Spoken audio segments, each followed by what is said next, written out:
Welcome to another day of exciting 5-star show jumping action here in Traverse City.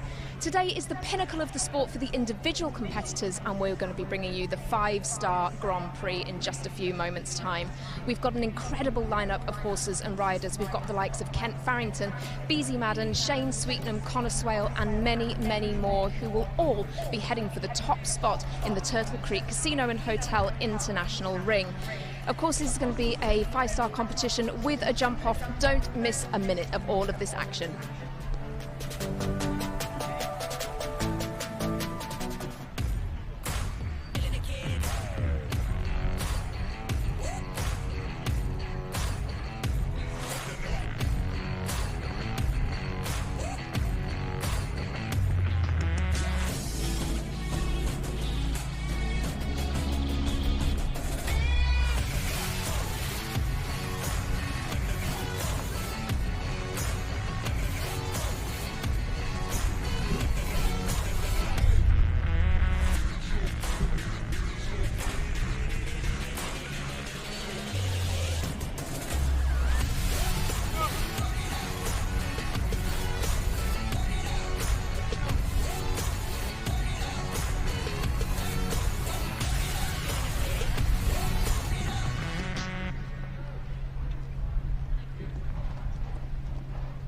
Premier Equestrian, the #1 choice for footing products. Premier Equestrian, footing products that improve performance. Premier Equestrian, footing products for cushion and stability.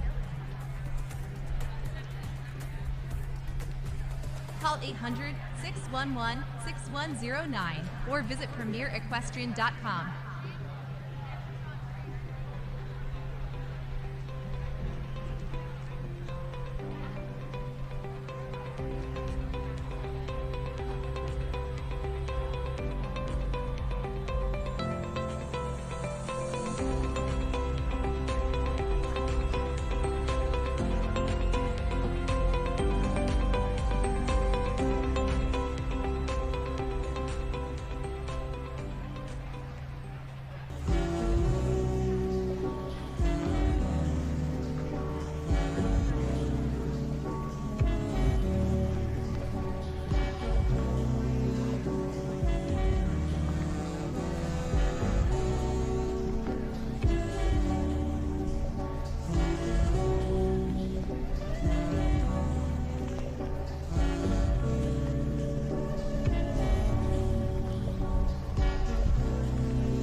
Toronto, and we are customers of Marshall and Sterling.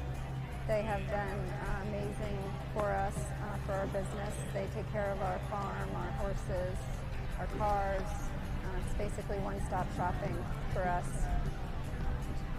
I'm Jimmy Toronto. Unfortunately, we've actually had to really use Marshall and Sterling for horse death, and I have to say that Marshall and Sterling has been an amazing company. They have taken care of things. It's been worry-free. The person we deal with, Missy, she takes it all upon herself. Once we go to her with the claim, she does it all for us. And I have to say, since we've been with Marshall and Sterling, I just can't think of going anywhere else. I put all my trust, all my faith in them.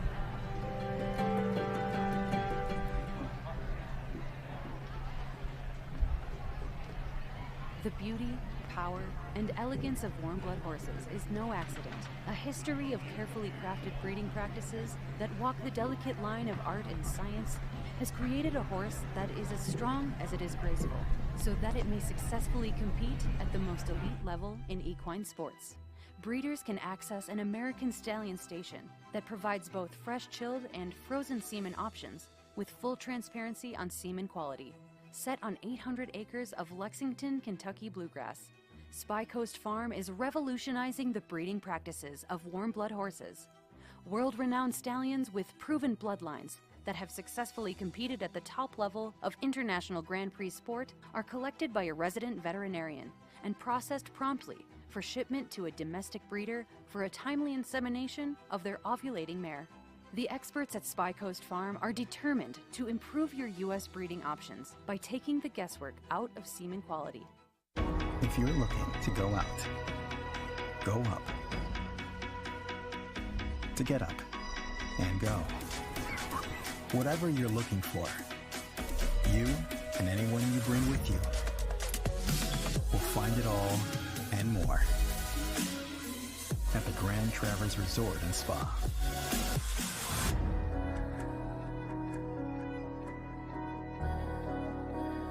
Get up and go.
So how does it all work?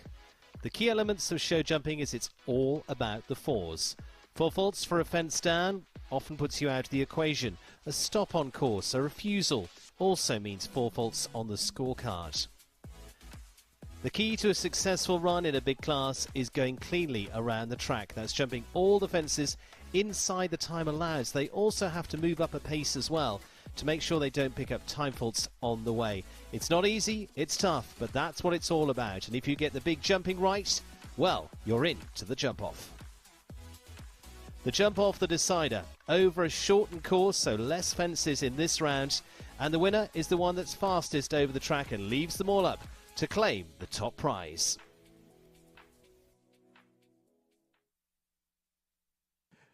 Yeah, welcome back to the second stop of the Major League Show Jumping Tour with some of the North America's top riders competing for today's $216,000 CSI 5-star Grand Prix champion title here at Footville's Horse Park in Traverse City, Michigan. We are delighted to have show jumping supporters and enthusiasts join us today, both in person and at home via the live stream. Yesterday's competition came to Well, a very good afternoon and welcome to Traverse City. As we've just heard, we're in for a big afternoon of sport. Well, late into the afternoon, 6 o'clock kickoff time here for this Major League Grand Prix. Looking forward to seeing those that have been in fine form all week reaching their peak here on a fabulous afternoon. A little bit of breeze, the shadows lengthening, but a lovely warm afternoon and with a very, very good field coming up for you on the lineup that is going over the course designed by Cedric Monchis of France. We'll tell you a little bit more about that in a few moments' time and the rundown of who's taking part in today's Major League Show Jumping Grand Prix. Of course, this is the second stage of the events of Major League Series. We'll take them across the United States, Canada, and down to Mexico as well, with the concluding stage, as we saw a little bit earlier on, at the Desert Horse Park in California in December. So just the second stop on the tour, the first being at Thunderbird back at the end of May as well, up in Canada, in Vancouver. And what a spectacular spot there, and heading for the first of 2 visits here to Traverse City as well, as we'll be back here in mid-September for the American Gold Cup meeting to bring the best together, to also not only have that fantastic clash for the teams, but also the Gold Cup itself. Throughout the season here in Traverse City as well, they compete for the Captive One leading rider bonus. Kathleen Driscoll leading that series so far. Margie Engel in second, be it Manley in third. This started out spring series back in mid-June, and the points carry on right the way through until the conclusion of that American Gold Cup in the mid part of September. So a couple more weeks to go here, and then 3 weeks of the Tournament of Champions as well, all to be added in, and we'll see who walks away with that final check here in Traverse City. But last year we saw Carl Cook so successful there with the 3 Grand Prix wins, but Kathleen Driscoll has been notching up the wins, and consistency has been the key order of the day. Not in the frame this week as we've moved up to 5-star, but Margie Engel is, and could well then try and claim a move back up to the top, because she was leader for a very, very long time in the weeks that we'd had up to a couple of weeks ago. Kathleen Driscoll with the recent lead there. But we concentrate on today and think about the course coming up, set by Cedric is going to be our course designer, as I mentioned, and for him it is an interesting track, which of course is set there to test the best. And first few on course to get them a real run into this, and then it really starts to rev up with the Cabana Coast fence at fence 2 at 155. Just World fence, and of course that will go to a good cause as well. Riders who jump that, and the Captive One fence, a donation going there for Just World. Between the two fences at 3 and 4, 4 strides as they come up to Eagles at fence 4, a 160 spread there. 5 ABC, the triple combination, the tulips. Blue fence 160 at fence 6 for the full up to height fence there, and similarly to the wall they come to at fence 7, a roll back to that. Between 7 and 8, 5 strides on just a little bit of a curve, 155, 160 fence there at the Premier Equestrian fence at fence 8. 9, the plain black colours to the NetJets fence at fence 10 at 1 metre 60 as well. 11, Cabana Coast once again, and this time 160 fence alongside fence 2, not to be confused, because then the Swans come up at the double at 12 A and B on a 1 stride distance at 8 metres 20, 155 on the way out, and finally the last fence with a 170 spread on it. So lots to get the teeth into there, and we wish them all the very, very best of luck. And to get proceedings underway in just a moment, we'll be hearing the singing of the national anthem for the start of the day's big competition. 2 minutes away from the top of the order. At this time, we have station please run.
Time ticks away, and now we come to the time to start off our major Grand Prix. $216,000 in the prize fund here, and Thomas Joffre going to be the first.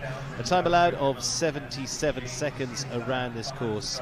Cedric Mongi, our course designer here this week from France. You see the Major League wall comes into here for the very first time as well. Several new fences as part of the series this year as well. It's great to see. This should give them something to think about. And Thomas Joffre first up. Grand Prix winner here last year in Traverse City as well. Won back into September, a 2-star Grand Prix there.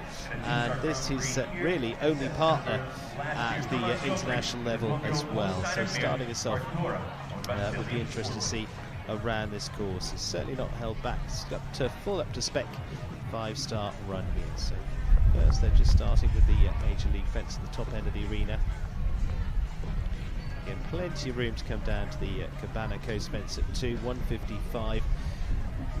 Turn back here to the Just World fence just past the entrance. Like I say, when they jump that and the Captive 1 fence, they also get a donation from Captive 1 to Just World.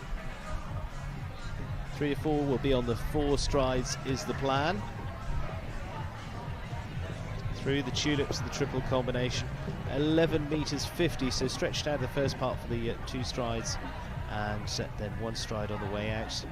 Curving line then back to the new wall, Major League wall at fence 7. A little bit of a curve in here down the line to the Premier Equestrian fence at 8 on the 5 strides. Creek fence, black and white, black plank in there. 160 net jet vertical.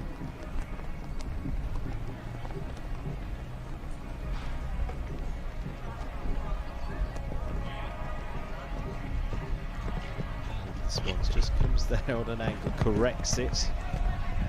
Thomas Joffre looking good, but time is looking close. Oh, it's a good start, but it's 2 for time, 78.13 for the Argentinian. Thomas Joffre and Cadora on the 12-year-old. Hannah's also alongside in the box. Not a bad start, but just gets a tick over the time. Yeah, not a bad start at all, Stephen. Good evening, everybody, and I hope everybody is looking forward to this Star Grand Prix. Thomas Joffre and Cadora, they're fairly new to this level. Haven't had too many rounds at this height. They've got about a 20% clear round rate at 160, but certainly not a pair that you would say are established at this level, but I'm sure a round that really will give them so much confidence and really prove very promising for the future. Yeah, certainly will, and for the combination that competed in the Nations Cup in Wellington earlier on this year as well for Argentina, you say don't get too many shots at those big fences and prove themselves there. Time allowed, well, we'll see what happens. I think it will probably stay where it is, but 77 is the time allowed. Now on to Freddy Vasquez, Kirschwasser SCF, a horse that was bred by the Spy Coast farm and was ridden by Shane Sweetenham. Just gets low there at the Cabana fence. Finished well in the early part of Traverse City, was second in a Grand Prix back here in June, Hannah. Oh, and in trouble here, unfortunately. Yeah, that's a real shame. As you say, they jumped fantastically well here in June for that second place in the 3-star Grand Prix, but they've really been going from strength to strength. They have a 27% clear round rate at fences over 1.60 m, but really been absolutely going up the ranks.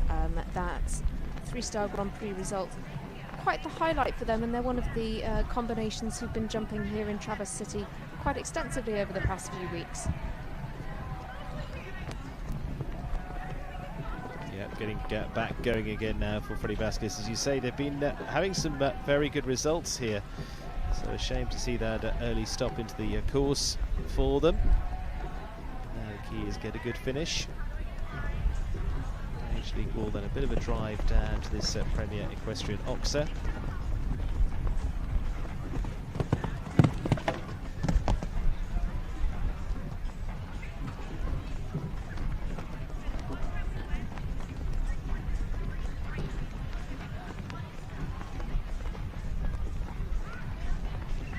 Well, certainly, let's say, come back together. Just a little bit of a move coming into that first part of the double.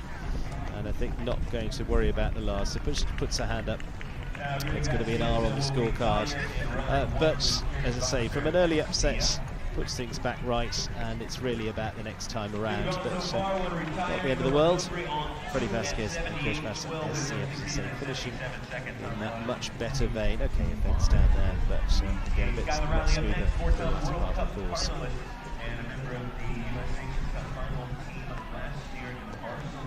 So Skylar Riley now, Robin de Panthuel for Catherine Gallagher, the 17-year-old now, plenty of experience with this horse, having well been pretty well there and done it, including winning a Grand Prix here a few weeks ago. That was 2-star, won the 4-star Grand Prix in Upperville, of course, and competed at the World Cup final. So it's a pairing definitely not lacking in recent form, Hannah.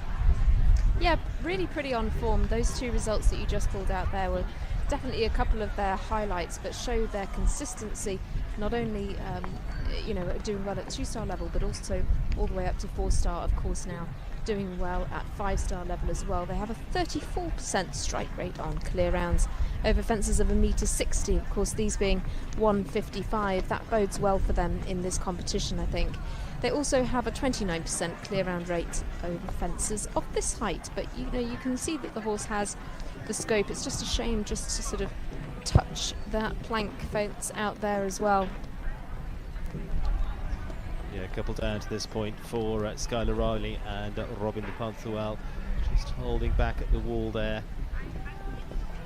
Again, the good thing is they don't seem to be looking at it too much. It's a bright fence to add into the track.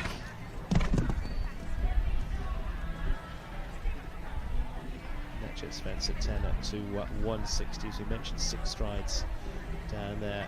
That's really gone over the top with playing with the distances. There's plenty to think about here. You've got a few options that really are down to you, but nothing trappy in there on the course, and has done a really good job. It's 8 though this time, 75, 183 for Skylar Riley and Robin de Panthuel. Such a super combination. Again, been notching those wins up, and I'm sure there's a few more in them yet. And again, we'll probably have an eye on that American Gold Cup here in September as well. Another combination that headed to the World Cup finals as well, and that was a pairing that finished in 16th place there, their first time there for Hunter Holloway, and Pepita Ospita also has just headed on up after a very good run. Carla as well was with us in Vancouver for the Nations Cup shows, on the team there for USA as well. So again, slotting some good top 10s, top 5s there too. So one to watch out for, I think, Hannah.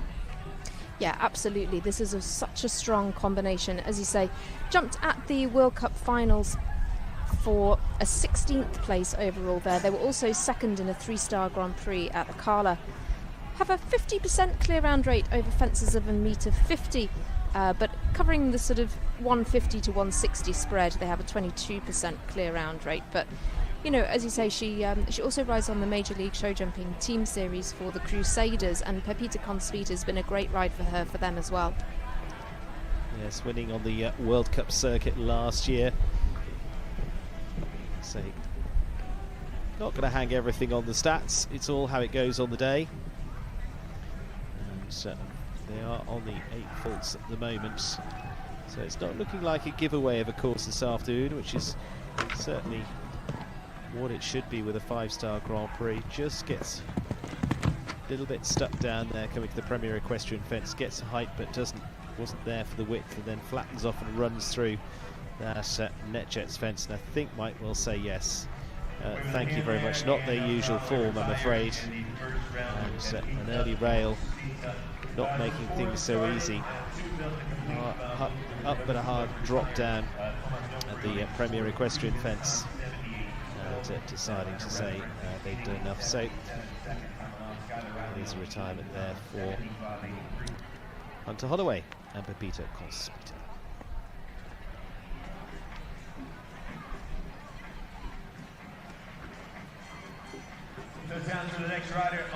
Natalie Dean now, Chance Saint-Emel for the Marigold Sport Horses of California, the 14-year-old by Calvaro FC. It's a ride of Michael Whittaker's actually, and a horse that comes up more and more as a stallion now. A long string of horses by Calvaro. Out of Nancy, which is by Hemingway. See whether they get the perfect story today, we will see. But for what has been now a team combination for Team USA for Natalie. And has really stepped in now as potentially the top horse in a string. She's got such a good string around it, very hard to pick through there. But also on the back of some nice wins here in Traverse City in the 3 stars over the last few weeks, and finished with several top 5s. Should put her in good stead, Hannah.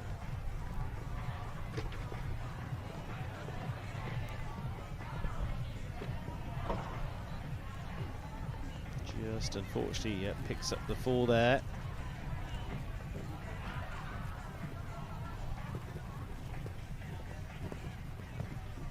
I'm just going to come on a little bit of an inside line. This Turtle Creek fence. Hold. Yeah, gets the job done. So best score we've seen so far, the 2 from Thomas Joffre and Cadora at this point.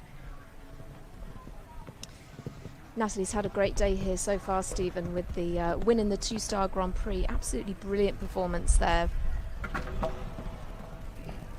Yeah, not quite following up here. It's not quite been the same finish, but as you say, they have got 1 Grand Prix win behind them this afternoon. Nice to see a few out watching in the sunshine. Just goes to cut across there, drops the back legs, a little bit of a scramble over that final fence, and leaves them, unfortunately, out of the reckoning for Natalie Dean, Chance ML this time around. Paul O'Shea, Emerald van Voorhoff for O'Shea, part of the Eye Candy team, and of course finished in 2nd place a little bit earlier on for those that were following for the winning round class. It was a win for Jacqueline Stephens there, and now a chance for Paul O'Shea to just squeeze up another slot. He was winner of the Grand Prix in Monterey last year as part of the Major League with the 5-star Grand Prix there. That was aboard Chancelloress. And has continued to have a terrific run throughout 2022 so far. What's it like with this horse, Hannah? What are the stats looking like? Looking pretty good, actually. They've got a 38% clear rate over fences of 155. That goes to 33% over fences of 160. But as you say, again, he's another rider who's already had a very good performance this morning. Just pipped to the post by Jacqueline Stephens. But as well, with this horse, he won the 5-star 2-round competition in Calgary back in July, and again he's been really fantastic for the team. His team, of course, being Eye Candy, was riding Squirt Gun for them in yesterday's team competition. But Emerald van der Voorhoff, certainly a very strong proposition as part of his really talented string, and I'd say he's really been developing more and more horses at the top level over recent weeks and months. Yeah, one that's by the very good Emerald. It's on 8 so far. They're really not finding it quite such a walk in the park here this afternoon as for this 5-star Grand Prix. Thomas Joffre's jumping round for the 2 faults early on. A little deceptive. And it's going to be 8 there, but 71.27 just shows that they were right at the time allowed staying where it was, because time allowed at 77, so he was round easily inside the time at 71.27. We saw Natalie Dean round at 72.39, Skylar Riley 75.83, and we'll see how the world number 4 handles this track with Connor Swale on the way. Swale being on unbelievable form over the last few months, and a little bit before that too. And we're going to have a little look. Andrew Wells joins me in the box as well. Andrew, what have you made of what you've seen so far? Yes, hey Stephen, good to be here. Certainly, really interesting track. You know, Cedric is not somebody we get to jump often here in the States, so it's been really fun throughout the week to see his style. I love it. Very careful course. Very technical and winding throughout this arena, and you know, I think you've seen he's got a lot of subtle bends throughout the course here, and it's been catching up with the riders so far. Yeah, we'll have a little chat about as we head around. Good to see a good few of the locals out watching. Lovely to have the crowds back here in Traverse City once again for the big competitions, and I know there'll be another big push for them to be here in September for that American Gold Cup. But Andrew, for you, you're a regular here in Michigan. We are. We love it here. It's kind of become a great base for us in between, some of other shows that we go to, but we always come back here. We thoroughly enjoy it.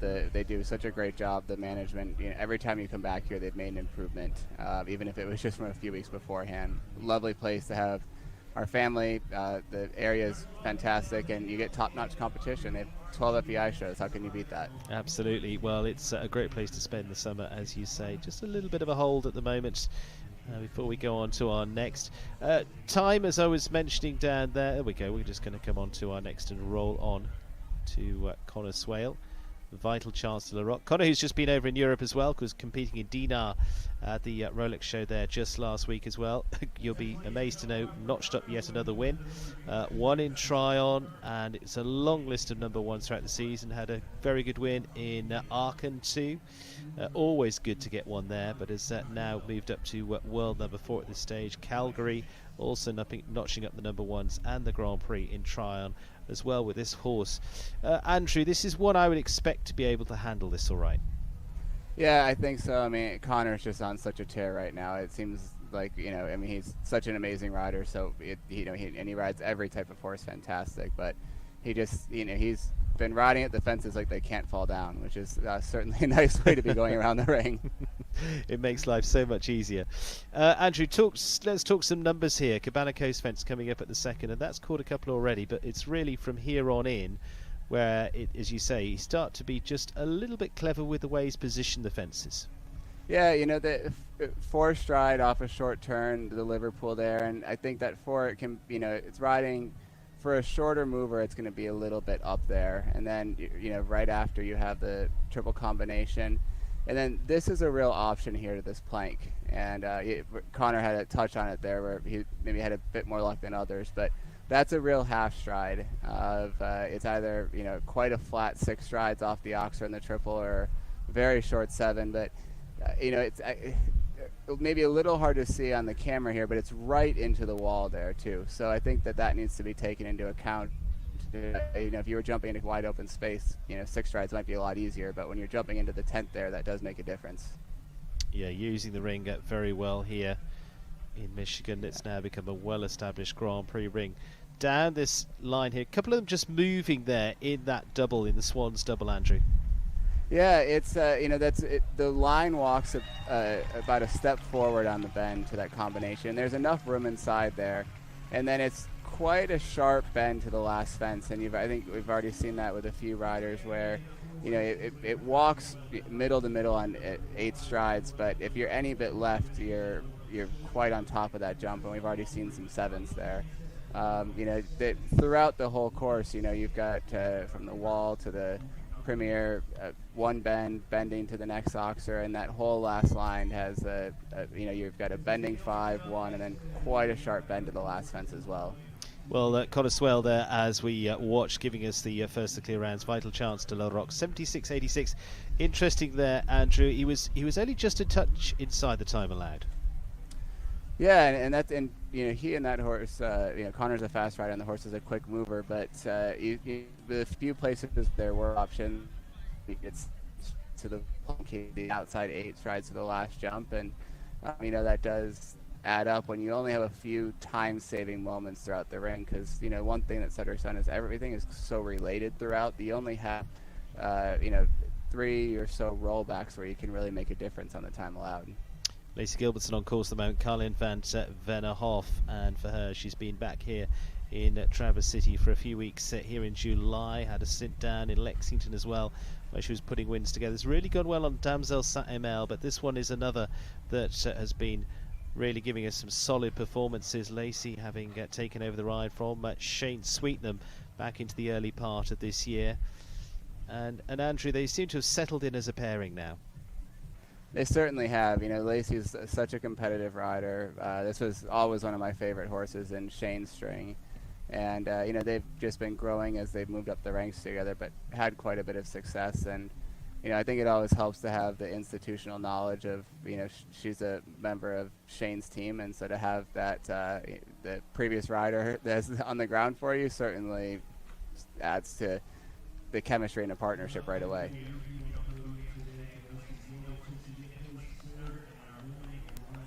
Well, score of 8 there at 74-13 for Lacey Gilbertson and Carlin van Vennehoff for the Seabrook LLC. NetJets Vertical, one of those just dropping to the ground for them. Alec Lawler coming into view. Again, winner here in Traverse City this season. Won a nice Grand Prix here. 3-star back into June in the Spring Series. Good way to start off. Actually finished second in thermals in the Grand Prix last year as well in there at 2-star. But for the Californian rider, it's now up a gear once again. But again, if we were watching this pairing together winning the Grand Prix here back in June, Andrew, they were on top form and could well step up to this one pretty easily.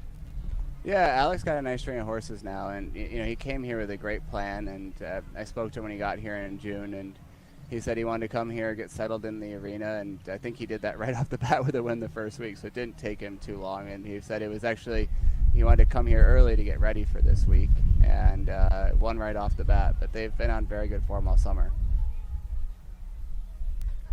Certainly have. And here into the triple combination. Andrew, we talked about a few of those lines already. There's some options there. I put it a little bit earlier. Oh, not to be. Well, unfortunately, yeah. Park Company. Okay, Andrew, you're the rider sitting here. What happened? Yeah, that's just the half distance there that Cedric has set, that it just got in between the 6 and the 7. And again, it's so much of this about how he placed that line, directly into the double-decker grandstand in the wall there.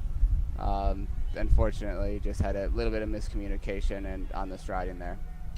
I was just about to put a question to you. I put it a little bit earlier on. You don't really feel like he's set anything that's really trapping you in there. He's just giving you lots of choices this afternoon. Yeah, no, exactly. I think it's, throughout the whole week he's been brilliant on, I think it's been very fair to every horse and rider out there, but you have to make decisions. And there's a give and a take, and we've seen the time allowed be easily obtainable. We've seen it also be something that you have to be cognizant of. Absolutely. Well, Alec Lawler heading out on his feet, I'm afraid. But shame to see that one. But another one is up in the saddle. And that is Alex Matz, Cashew CR for Dorothy Matz, the 14-year-old Holsteiner by Cassini II. And, well, actually, they went very well earlier on this week as well. They look really stylish, actually, Andrew. I don't know where you got to see them. They look really smart. They're back from 2 appearances on Nations Cup for the USA. They were over in Europe, in Lisbon, and so the Portuguese stage, and in Madrid as well. But a really stylish rider. Oh, very much so. I mean, it runs in the family. Yeah. That was a great jump off he had on Thursday night. I mean, for a couple of them in the top there, it was such a fast class, a lot of fun to watch, and a great atmosphere from the crowd here at the horse show to watch it, which is a really fun evening of show jumping. Absolutely, in that Grand Prix qualifier with Rowan Willis coming out on top there. I'll turn back up to this Just World fence. And Andrew just landed and just had to give a little bit of a spurt on. Yeah, and that's where you see the difference in horses. You see some of the bigger movers, they're stepping right up that. This horse maybe doesn't have quite the stride, but a really caddy, careful horse. Alex gave a great ride. Unfortunately, I caught up with him there. But he's been on a tremendous form with this horse throughout the season, and they've had quite a bit of success, a lot of different venues too. That plank is certainly, I'd say, we're seeing poles fall everywhere, but I certainly think that's, if you could pick out a little bit of a bogey fence and that Longines as well, which, for a shorter mover that's on a little bit of a flat distance there in the 6, and seeing a bit of a trend so far. Well, yes, the trend also coming with the Swans double there. Last is cleared. At time, he's going to be easily inside that at 71.73. He moves well, but unfortunately, It is 12. That little plank there is, as you say, going to cause quite a few problems, I'm sure, throughout. Interesting to see the plank, playing a part here, because it's been in a few times this week in different ways. They've been using planks, but you guys are so well schooled at it now. They were handling it easily. Yeah, it's a real testament to the course designer how they can, how he can make the same jump ride differently in different places of the ring. It was the second to last fence in the 2-star, and most of the horses just flew it there. But I think there's so much about the number one, the striding to it after the triple combination, but the way it's into the wall and the darker colors there, it's certainly something the horses need to pay attention to. Well, the pairing we need to pay attention to is Kyle King and Chess. For himself and a group of them now owners of this ride that was with Nick de la Joyo. Still has an interest in this one, and good to see him with another horse into the string. He finished so well here last year as well, onto the podium for the Grand Prix behind Beezy Man, who also features here this afternoon. And he's just going to have to do a little bit of work there, Andrew. Yeah, look at that, he fit in 5 there. I could be wrong, but this might be their first week together as a pair. Yeah. And you already saw him thinking about the time allowed. He went inside of A of the triple combination there on his way to number 2, and that short turn ended up resulting in 5. But Kyle's such a genius the way he can pull the horse together and just trusted the horse's scope, and still jumped out of it just fine. And I mean, it's a horse who's going to have seen a lot with Nick de la Joyo in the saddle as well, competing a lot of the same shows. They're obviously all working together as a squad, so it's very interesting to see. Oh, very much so. Yeah, see, he stepped up there on 5 and had the short 5 and the 4 at the end, but shows how adjustable the horse is. Nick had a lot of success on the horse, and very well schooled, coming out of a good program there. Swans drop down again, and is going to see them on 8 there, 76.06. But as you say, a very, very new partnership for Kyle King and Chess.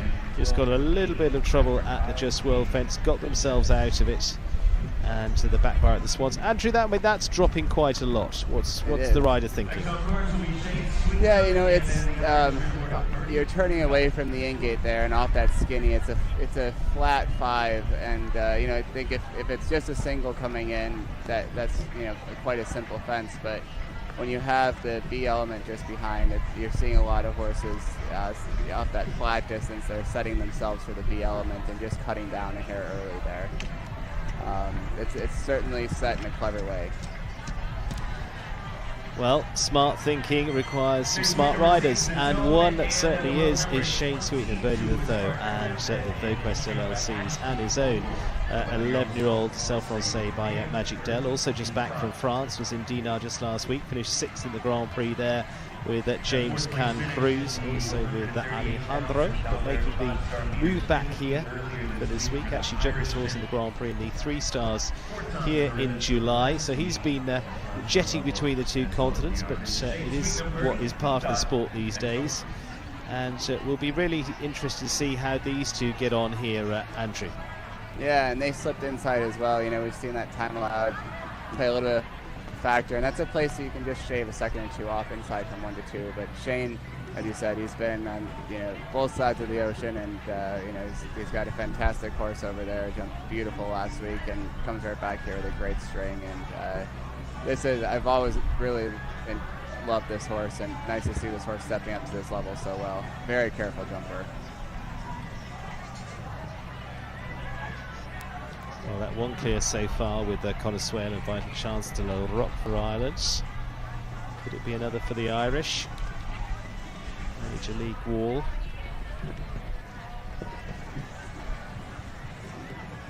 Again, Andrew, it's a big ring here, but these, and you mentioned it a little bit earlier on, the fences are coming up a little bit thick and fast, a little bit of a almost indoor field the way he set them. Very much so, and we were actually commenting just on that this week. It's nice to have a bit of a fresh, we get to jump so many wonderful course designers here, but he brings a different style to what he does, and it definitely feels very related, connected. There's not a lot of breathing space in there. It does feel very much like an indoor, and it certainly is not a small ring by any means. I commented when Peter Grant came here, he made the ring feel like Spruce Meadows. So it's amazing just how you can follow a style. Well, there's Shane Sweetenham just having that one fence down, just breezing off the top of that Turtle Creek fence there. Casino and Hotel, of course, just down the road here from the venue. Bit of an unlucky fence there. Yeah, it was. I mean, it wasn't much of a touch, was it? No, not at all. Horse jumped a very nice round. Yeah, very nicely done indeed. Goes into third place for Shane Sweetenham, birdie the throw. Thomas Joffre in second at the moment on the 2 time faults, and Connor Swell biting Charles de la Roque, the only clear to date. Staying with the top group because this man is world number 10 at the moment. Kent Farrington, Orofina, 10-year-old Dutch bred bride by For Fashion. And as I keep going on, Kent Farrington really has got a really nice string of horses coming up. We've seen Gazelle this week, we've seen Austria, but he's got a terrific group behind him, hasn't he, Andrew? Oh, he certainly does. I mean, his right-hand man, Claudio, he and I were going through some of the young horses that they have in their string that they've been developing, and he's got quite a group of, he's got such a great eye for talent, but he's got a great group of up-and-coming horses, and this one is certainly is at or right there at the top of the list with the other ones. Yeah, he's got a full cavalry charge of ability, and going to look forward to seeing how they feature here. Orofina alongside Lander, that was top 5 in a Grand Prix here just last week as well. Orofina, winner up in the 5 stars in Calgary too. Certainly getting plenty of mileage in the top level and getting really ready to start putting some major wins behind them. Not that a 5-star isn't, but we'll be looking at the eyes of those Grand Prix rather than the shoulder classes, and this could be a good opportunity this afternoon for them. Kent having a good run with these horses as well, back in April on the turf in Wellington, Florida. And again, just so athletic, Andrew, over that plank. Oh, it's unbelievable. This horse is, it's so fast off the ground with his front legs, the way it just flies off the floor. It was he had to jump off in Spruce Meadows, and he came so fast at this vertical, and the way it came off it was just incredible. It's this horse, I said, it's got a little bit of a combination of some of the best horses he's had in his career and all of the best attributes in one. That's always handy. Yeah. Oh, what a bummer there. Oh, it was going so well. Oh, it was. That horse was, just making, with the top jockey, but was making the course look quite simple there, and just really unfortunate. And I know that maybe caught its eye on the Liverpool a little bit late. With that being a sharp bend, the horses might not get their eye on that until 2 or 3 strides beforehand. That was a real shame, but it's for as much success as Kent's had on that horse, it is a little bit greener, and that's something that comes with experience. Absolutely, and will be another little lesson into the book for them, and we look forward to seeing more of them. As I say, I'm expecting a big force of firepower coming over the next few months from the Farrington stable, as there generally always has been. Tyler de Jong now, Heavenly Star, for the 10-year-old Dutch bred by Van Gogh. And she's stepping up into the 5 stars here. She was up in Calgary as well, jumping in the 5-star classes there as well. Generally being based across on the west coast, Vancouver as well. Competed there a few weeks ago. And again, this is a very good Grand Prix to really bring some of these riders that aren't so experienced too into this one as well here, Andrew. Yeah, for sure. I think it's a nice course. It's certainly high level. You made a good point about a West Coast rider here as well. It's something that is great what the Major League is doing. It's really, it's bringing a lot of North American riders to places that they might not normally compete, whether it's East Coast riders heading out to California or Americans and Canadians heading down to Mexico, and bringing some of the West Coast riders out east here. So I think it's it's certainly hats off to Matt and Kean and the whole team and what they're putting together, and I think that it's great to try to up the game on throughout the whole continent here. Absolutely, good to see 75 stars now on the continent, and a few more additions across the US this year is going to keep the level well up. That plank there, so. that plank there, she just had to get a quick hold there, didn't she? She did. You know, she did a nice job after the triple combination, stepping up to make sure that she got there in the 6th stride, so she was able to support her horse in the end, and maybe got a little bit slow on the backside. So hopefully that doesn't, hopefully she might make up for that in time somewhere else there. That was unfortunate.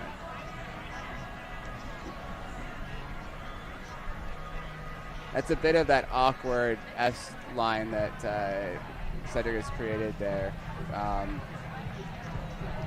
Starting with the wall and really carries you all the way through the neck jets. Yeah, but it's interesting having seen a lot of courses, and especially at the moment of the 5-star level, that it's something that's coming into the courses quite a lot. That little bit of a serpentine, it's really just testing your balance more than anything. It's balance, keeping everything together.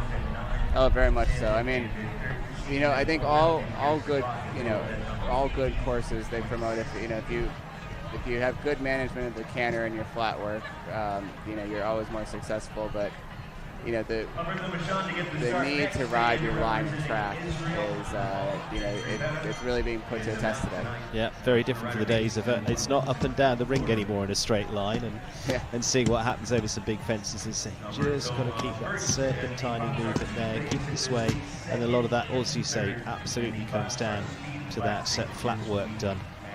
Alberto Michan has been flat hard working this week because he's already put a win behind him.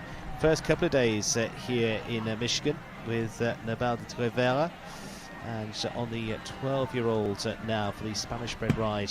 It's the lights of Gabriela de Rivera as well.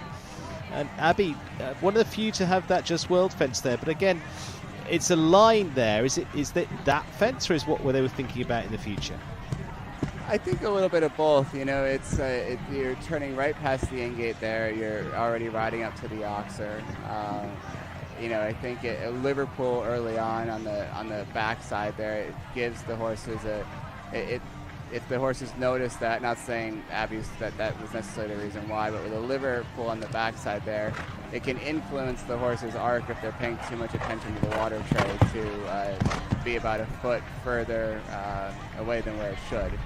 And, again, interesting placement by Cedric today. Yeah. Netjet's fence comes down again. Certainly not the only one to have down, but they just start to sort of run down that line. They do. I think you've come off a big S turn there. It's a flat line towards home. And the Netjet's jump is always jump tricky. I think that there's not a lot of contrast between the poles and the standards there, and especially later on in the day, a little bit lower light, the grades are not going to give the horses a lot to back off of, and it's a tall vertical on course today. Well, a lady who knows how to handle just about every course is Margie Goldstein-Engel and Royce, this now 18-year-old horse with Gladewin partners by Cafe Au Lait, needing very little introduction, major Grand Prix winner on a list of occasions. From Wellington to here in Michigan, and of course also being stars over in Europe as well. She finished top 4 in the Grand Prix last week as well with Ducasse. She's had a win in the Grand Prix here in Michigan this year with Ducasse as well, going back to the Spring Series as well. And with Royce again, targets this horse, Andrew, very much now with a horse at 18 years of age, brings the horse out for the big occasion. She certainly does. She does an unbelievable job managing these horses, and that was such a bummer. But she's done it. Margie has ridden quite a few horses late into their careers, and I think it's a real testament to herself, her husband Steve, and the management job that they do to keep these horses fit and well and jumping at such a high level for so long. The clears hard to come by at the moment. One of those at this stage with Connor Swale and Vital Chance de la Roque. The fence for Margie, and that's going to be frustration. But again, for her, 4 faults here is very much the money for you, Andrew. So again, you have to change your mindset, don't you? For sure. Very unfortunate fence. It is a square Oxer right off the bat, which you don't always see, but certainly a test early on there. Margie, she did the 7 strides to that plank, which bummer there as well. But this horse early on in his career, it's such a massive stride, and Margie and her team, they've put so much dressage into him. He's so adjustable now that for her to do the extra step when she needs to is so easy for them.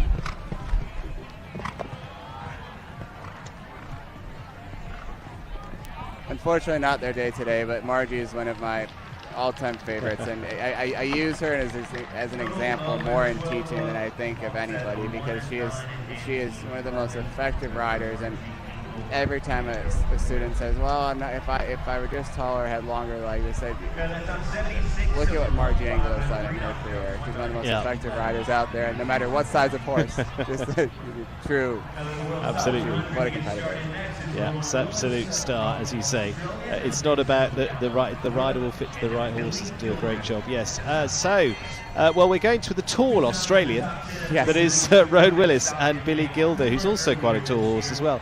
13 years of age, the gelding by Billy Congo, out of an Irish ride, a British bred horse, out of Dollar Day, going back to Cavalier. And Rowan, as we mentioned a little bit earlier on, winner of the Grand Prix qualifier earlier on this week.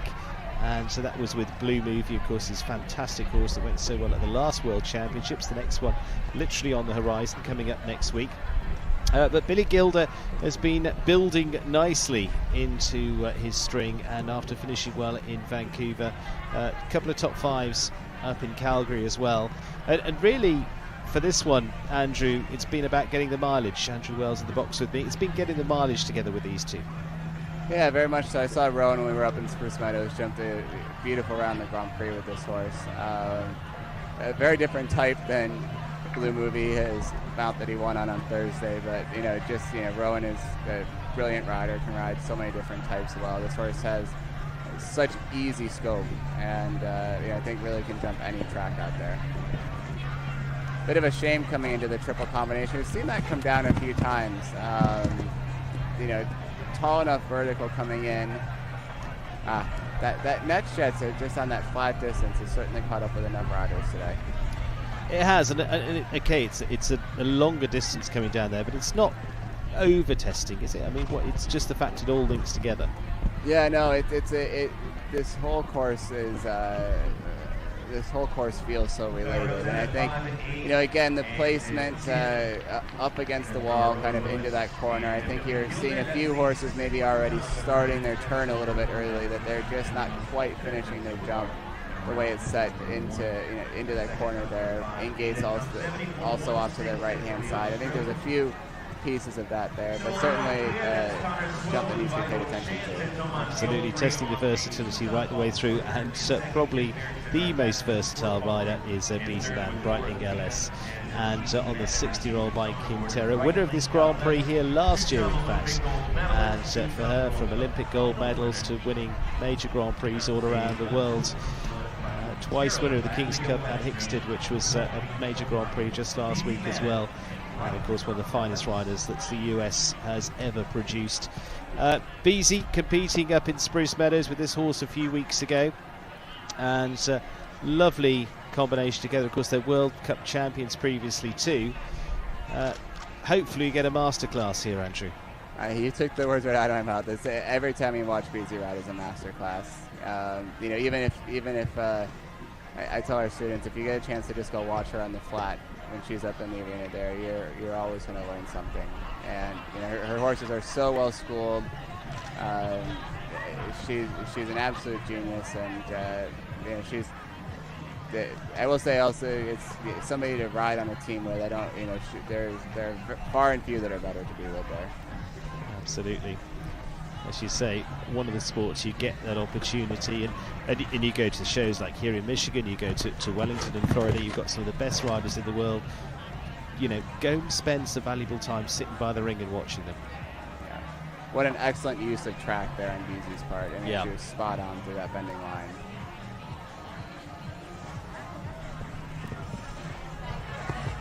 Looks like we might have our second clear on the horizon. Can she win back-to-back? Oh, no! Wow, herself and Kent at the very end. Oh, yeah, what a shame. That is not something we see very often indeed from Beastman. She's fine. But yes, unfortunately spoke too soon. It was looking pretty well done and dusted there, but it just shows our sport is not an easy one there, Andrew. No, not at all. I mean, you've seen two of the top riders on this U.S. team here that have been jumping beautiful rounds, put in all the work throughout the course, and had some unfortunate bad luck here right at the very end. Yeah, Brightly just going for a little look into the VIP. Unfortunately, Beasy just having a little quiet walk around there. Gives you a little bit of look across the arena. See, we've got some good crowds watching out here for this event, which is good to see. Brightling just taking a little bit of a tour around, and I'll bring it back together in just a moment. Not going to rush them.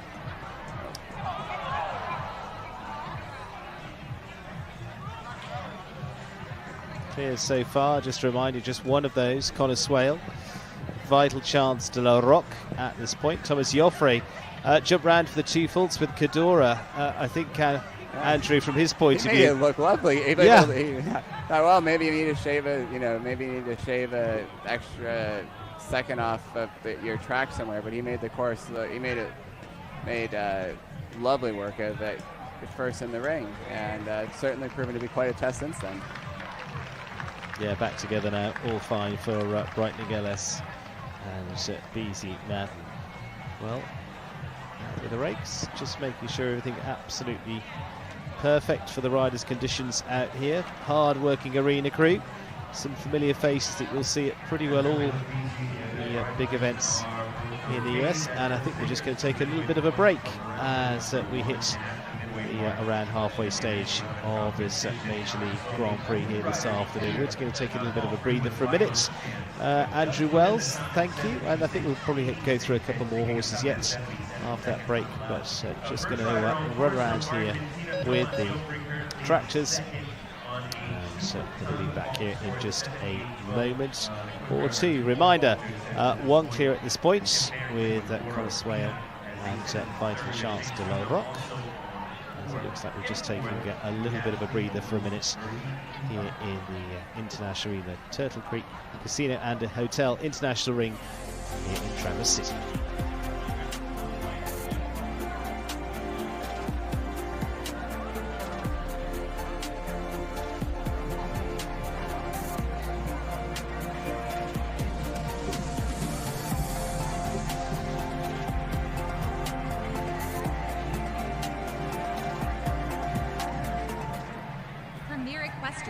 The #1 choice for footing products.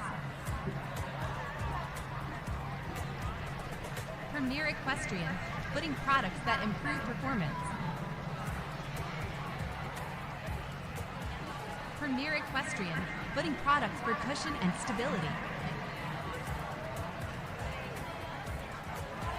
Call 800-611-6109 or visit premierequestrian.com.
I'm Danielle Toronto, and we are customers of Marshall and Sterling. They have been amazing for us, for our business. They take care of our farm, our horses, our cars. It's basically one-stop shopping for us. I'm Jimmy Toronto. Unfortunately, we've actually had to really use Marshall and Sterling for horse death. And I have to say that Marshall and Sterling has been an amazing, amazing company. They have taken care of things. It's been worry-free. The person we deal with, Missy, she takes it all upon herself. Once we go to her with the claim, she does it all for us. And I have to say, since we've been with Marshall and Sterling, I just can't think of going anywhere else. I put all my trust, all my faith in them.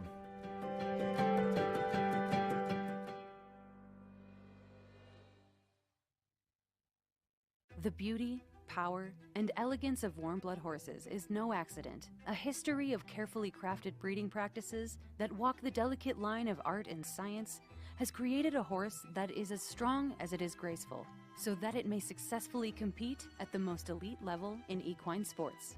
Breeders can access an American stallion station that provides both fresh chilled and frozen semen options with full transparency on semen quality. Set on 800 acres of Lexington, Kentucky bluegrass, Spy Coast Farm is revolutionizing the breeding practices of warm blood horses. World-renowned stallions with proven bloodlines that have successfully competed at the top level of international Grand Prix sport are collected by a resident veterinarian and processed promptly for shipment to a domestic breeder for a timely insemination of their ovulating mare. The experts at Spy Coast Farm are determined to improve your U.S. breeding options by taking the guesswork out of semen quality. If you're looking to go out, go up. To get up and go. Whatever you're looking for, you and anyone you bring with you will find it all and more. How long have you been doing this for? At the Grand Traverse Resort and Spa. What's up? Get up and go. Okay.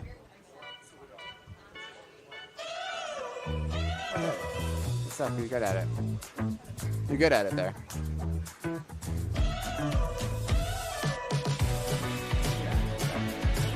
No, but it's, yeah, yeah.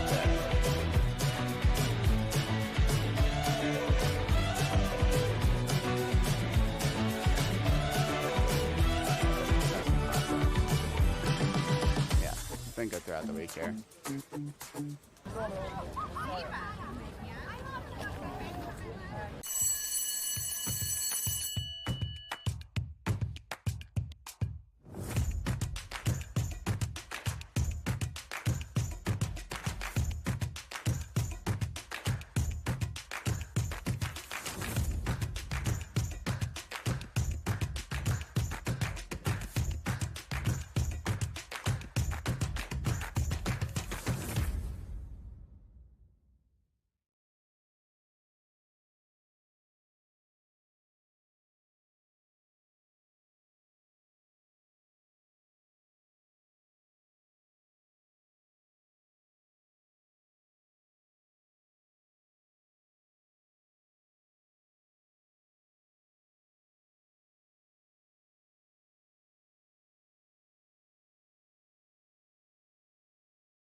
Well, set to return for the second half of round one of this Grand Prix this afternoon here in Traverse City. And so far, Connor Swale and Vital Chance de la Roque, the only clear so far. So we see how the rest will fare. We've got a two-time falter with Thomas Joffre and Cadora. Ken Farrington got close, best of the four falters so far with Orafina. And a long way to go yet. Just surprisingly, BZ Madden parting company with Breitling LS. And we've still got plenty to bring you on the roster yet. So who will give us the second clear? Well, we've got a good group that could well do that. And, well, who we're going to be looking at in those next few? Sam Walker, Santiago Lambre, Mark Blumen, Nick De La Joya, Kristen Van Der Veen, Nikki Gallagher coming up for those as well. And for this lineup, it's not proving a giveaway of a course so far, as you'd expect for a 5-star. Andrew Wells joining me in the box. And Andrew, as I say, it's not been a giveaway, but there's been a mix of results in here, but it's taking some jumping. It certainly is, and it's throughout the entire course. There's not just one piece. Certainly the last fence, I guess, with the final rider before the drag showed up in a bit more dramatic fashion for two of our top riders in the class. But it's really, there's been questions all the way throughout, and certainly it takes putting the entire course together to have a top placing today. putting it back to you, as if you were riding this as an international rider here this afternoon, what are the key bits that you, having watched a few now, would go, okay, I need to maybe rethink from what I walked there, or really put the real concentration on? Yeah, I think that I think you need to be very aware of the line and track starting from the wall, because while the wall to the premier equestrian oxer is not it themselves cause significant trouble, that next line is quite careful up against the rail in there, and I think that you'd love to make sure that you take extra care of your track the way that you're getting to number 9. And then I think also certainly being very aware of the line and track that you ride to the last fence, whether it catches them off guard or a big oxer off the shorter turn. I think it's something that maybe going early on, it'd be a little easy to take for granted. And it's been something that I think you need to be very aware of, having a good plan and preparedness there. I guess it's caught them in two ways, both with the double in the entrance into the double, that first part there, and then at the final fence. You say with a couple coming to the final fence, you think home and hosed, and weren't. Yeah, no, it's the course isn't over until it's over, and it's proven that today. Absolutely. Well, Sam Walker is going to try and take a spin and see if our second clear can come from the man from Canada. Sam Walker, Emilian van der Hoek for the Evergate Stables, this 15-year-old experienced Belgian bred horse by Otongelo out of Jakarta for Sam. Sam being on good form back up in home ground in Canada. What a nice two-star Grand Prix at Caledon. Again, he's got a group of upcoming horses, but on an experienced Evita, won the Derby up at Calgary at Spruce Meadows as well. Also put some good two-star performances together there, but this is now a well-established 5-star pairing for a very good young rider, 20 years of age already, and for him, Andrew, he's not showing any of that youth. He's got an old, experienced head on young shoulders. He certainly does. As a junior, Sam is an excellent rider, and I think you'll see him, put a lot of his equitation expertise to use in this course today, with his use of line and track. And oh wow, well that's the way you guess you plan to jump the jump. But you need a bit of luck in this sport. There's so many times where you'll have your horse will jump a fantastic round, and you'll have very light touch, and there are days that sometimes you need a bit of luck on your side. Great use of line and track there by Sam.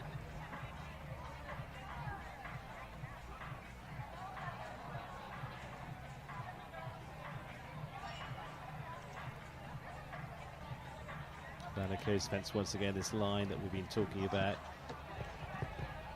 Some good power down there. Now, one more fence, and yes, he's there. 75.05, so the second that clears coming from the Canadian Sam Walker, and Emilian van der Hoek. Connor Swale going clear a little bit earlier on. Andrew Wells, sum up that round for me.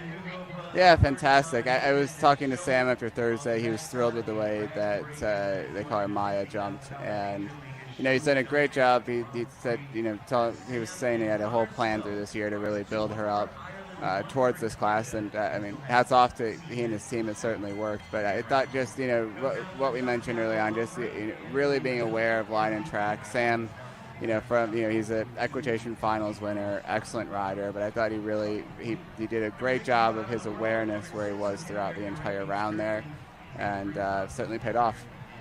Certainly did. Santiago Lamre was short of a jump off then in this Major League Grand Prix this afternoon. $216,000 on the table. Santiago Lamre with his former ride of Jeroen Dubbeldam of the Netherlands, one that he started really into the international classes earlier on this year. Chaco Blue the second, and also been with Luciano Diniz. Actually, Santiago riding just before Jeroen getting into the saddle for this one recently. Really well-bred horse, this one, by Chaco Blue, as you'd expect from the name, and has looked so impressive. Looking forward to seeing how this one takes this on here, Andrew. Yeah, there's so many great Chaco Blues in the sport now, and you see a lot of I guess you'd say this, the cliche Chaco Blue style in this horse, and the tremendous scope that they have. And Santiago is such a fantastic rider, a great competitor, and he's been at the top of the sport for a long time here. This horse has so much scope. Oh, that's a shame. You know, that jump just encourages the horses to jump it a little bit flat. Yeah. And I think it just, that's a little bit what caught up with the two of them here. Caught up with a few so far. It is just on the four. And again, having to ride the last fence. He picked the 7 stride, which is a little bit on the inside line. And again, I think that jump, you've got this. It's not even just the water tray underneath, but you're jumping a little bit into the grandstands behind it. And I think the horses need to make sure they don't think that they're done after the combination there as well. Absolutely. Well, Mark Blumen just taking a look at the plank there at the night sky. Jortje van Vinheuvel for the over-the-top stables. 9-year-old Belge-bred ride by Farfelo de Muse. Goes back to the line of Cannon for this very well-bred horse that finished well in the 4 stars up at Old Salem back in May. Been jumped sparingly since then. A couple of appearances in Devon and finishing top 3 here last week as well in the 3-star for the Colombian rider. Mark's a super rider. Yeah. He had some great rounds in this horse last night. It's interesting with we have the team competition, and he jumped this horse last night in that, and comes back tonight here. That was too bad there. But again, very easy, as you mentioned a little bit earlier on, get around that corner and sort of drift into that pole. Yeah, exactly. You've got, and there's, you have the water tray underneath there, which also doesn't give a lot of contrast. You've got the blue poles, the blue standards, and the blue rails, and the the Liverpool underneath. And I think it's easy to just lead the horses through that fence a bit there.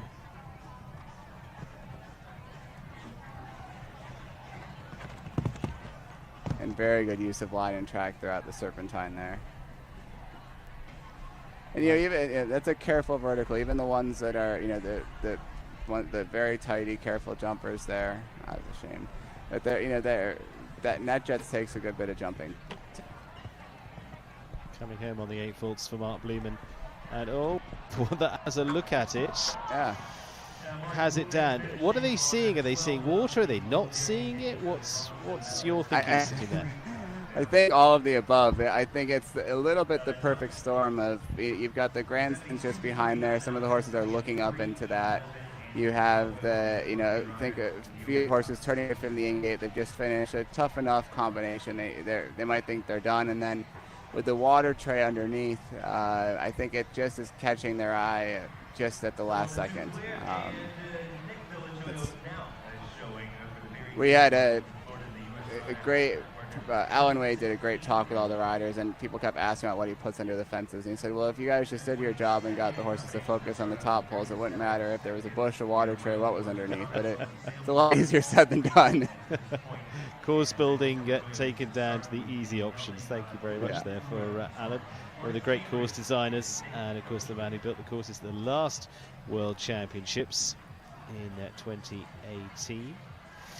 Nick de la Joya, Cornets Cambridge, winner several times this year. Nice Grand Prix win back into April for the Berry Group. It's by Balou de Reventon, which is that leading rider now in the hands of Brian Mowgray that went so brilliantly in Aachen last year.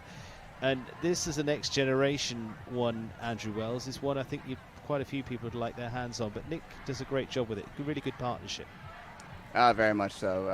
I remember when Nick tried this horse, he was just over the moon excited about it, and it certainly hasn't let down any expectations there. Been a great horse from this year. He's on the team for the U.S. at the Masters in a month's time, and the horse just keeps getting better and better as it goes here. Yeah, one that could be suited by that big grass arena at Calgary.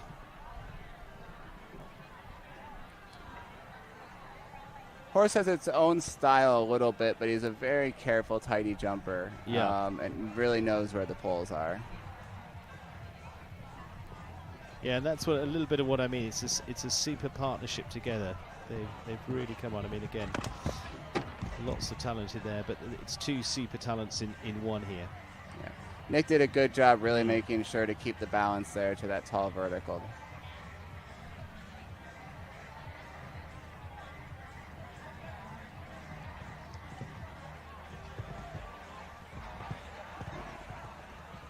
Looking good. Oh, yes. Very good round.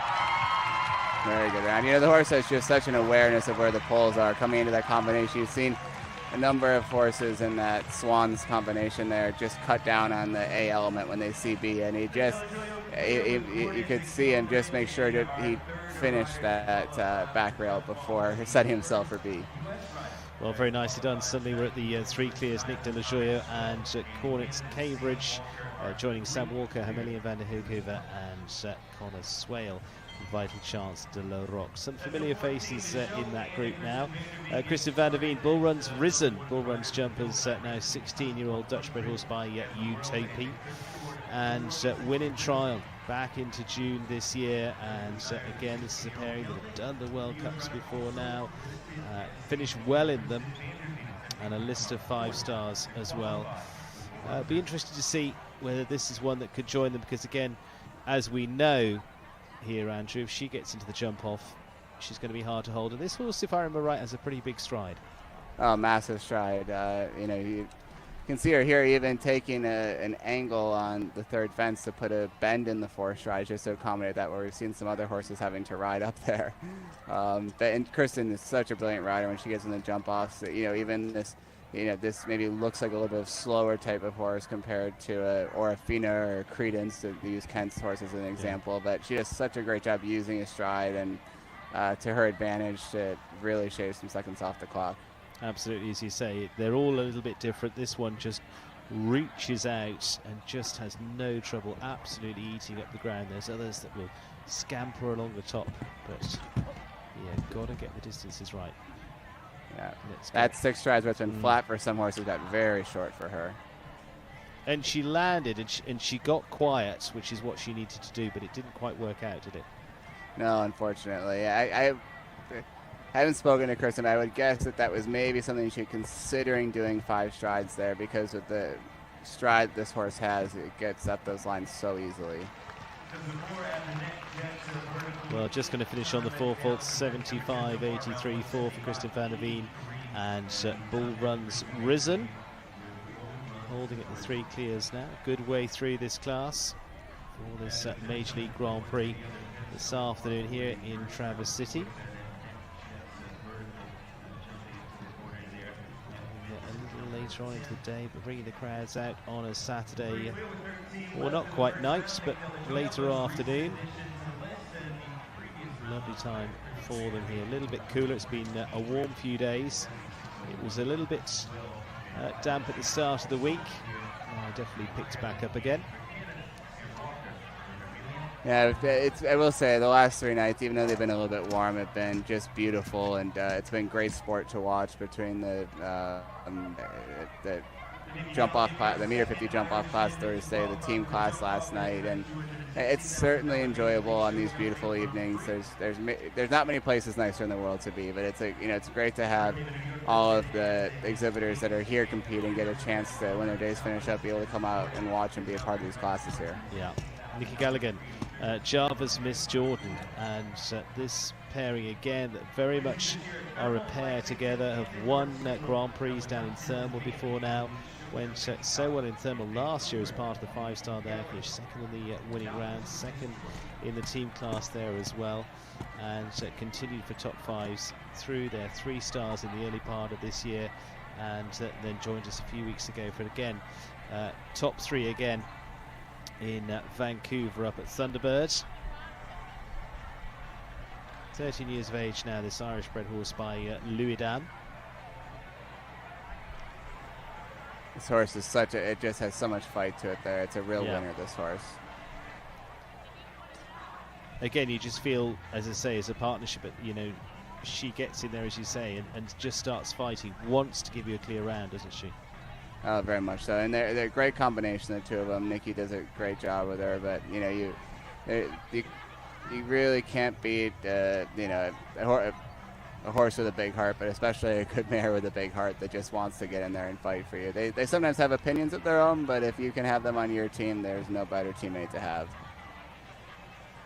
Great at the plank there, as he went to add up there, where we see some other riders who go on the forward distance. Oh, that was a shame.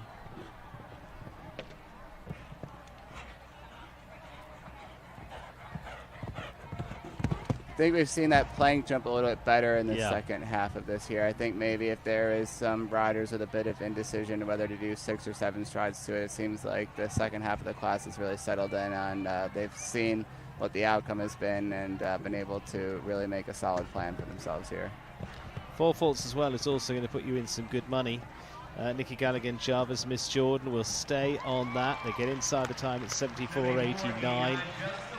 Throw themselves over the last, and both of this pair absolutely determined all the way through. We'll finish on just the 4 faults, and we'll go into 8th place at this point. 3 clears. Nick De La Joyo, Sam Walker and Connor Swale. Georgina Bloomberg now to Lara Colmine. For the Gotham Enterprises, the 12-year-old by Coleman out of Tamara Quinine. Just a little step back to Nikki Galligan's ride there, Andrew. Sum that one up for me. Yeah, I mean, such a shame just to have a block off the wall, but, you know, as we've seen from this course here, there's questions all the way around from the, you know, we've seen riders have the first, every jump down today and have a 4-fault round. He answered some of what we were saying at the after the drag break of some of the bigger tests on the course. He answered them beautifully and just had an unfortunate break off the wall there, but a really solid round of jumping. This pair together finishing second in the Grand Prix here just last week in a 3-star there. Very good preparation for this week upcoming. Georgina, who's also been over in Europe as well. Stockholm, Paris, Monte Carlo as part of the Global Champions Tour there too. But back now on home soil in the US. This horse has mountains of scope and, you know, a little bit of its own style, but Georgina does such a great job with her patience with this horse and allowing him to have the time he needs to come off the ground. It's a shame that, anyways, we just said with Nikki that it was actually jumping better the second half. Maybe we jinxed Georgina, unfortunately.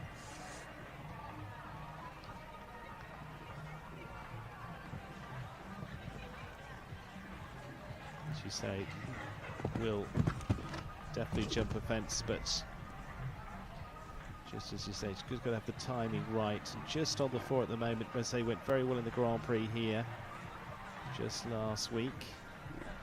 Georgina rode that middle line as well as anybody. Georgina, a medalist from Pan Am's before now, many Grand Prix to her name too. Just going to be a fraction over the time as well, I think, but there we go. It is 4 with a little bit to add, 3 for time, 79.28 for Georgina Bloomberg and Talara Colmine. And after a good week last week, certainly not a bad week there at all. Again, the plank is there to do exactly what it does.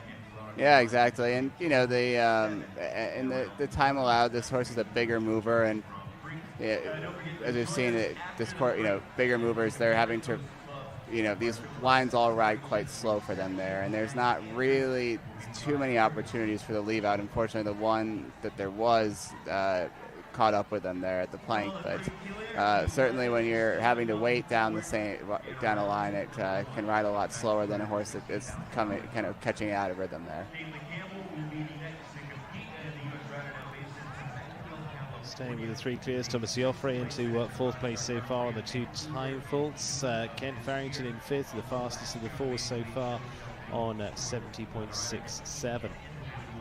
Now based on the West Coast, Caitlin Campbell and the 12-year-old Féon for the Dutch-bred ride by Zazu R. It's been good, Andrew, to see her back into the 5-star ranks as well in the last season or so. Oh, very much so. Caitlin's a fantastic rider. You know, again, she, we said it with Margie there. It's, you know, Caitlin does such a great job of, you know, making herself so effective as a rider. Rides so many different types of horses well, and you know, she's done a great job of mounting herself on some nice horses here. Been a rebuilding of the string for her, and it's a new base based out on the West Coast these days, and has certainly come to her benefit. So let's see what they can do. Major League fence to start them off. 3 clears at this point. Again, interesting with most of the tracks here, he's giving you a fair bit of distance between fences 1 and 2 to sort of get you into it, and then very swiftly like this, it's a tight turn back. Gets it going there. Yeah, it's, you know, gives you a little bit of a time allowed moment 1 to 2, and I think that's a little bit part of the test there, that sometimes you have riders rushing from the first and second fence to make the time allowed, and then how quickly the third jump comes up there, I think just is another small test built within this year.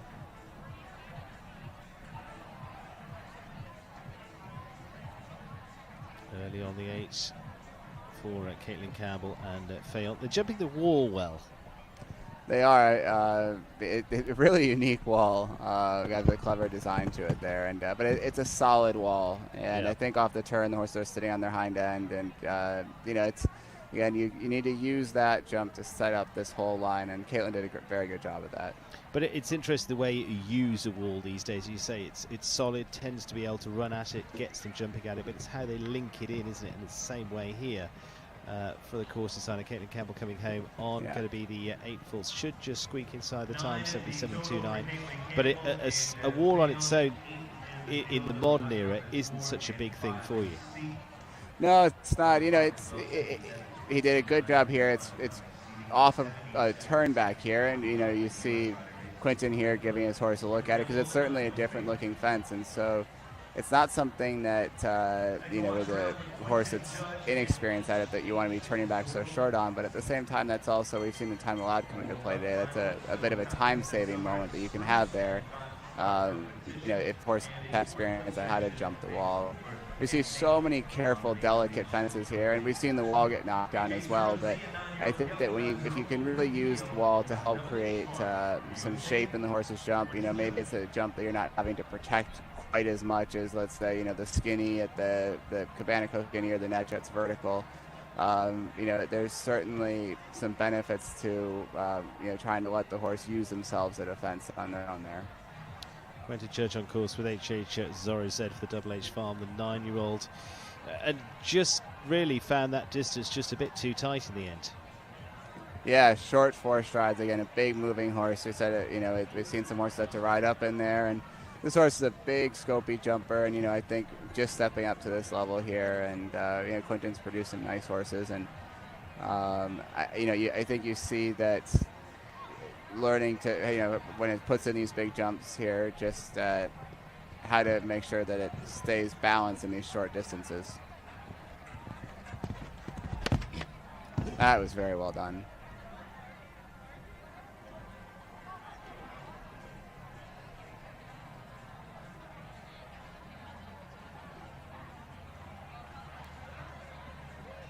Again, with this horse really just getting a lot of this Grand Prix experience into them now.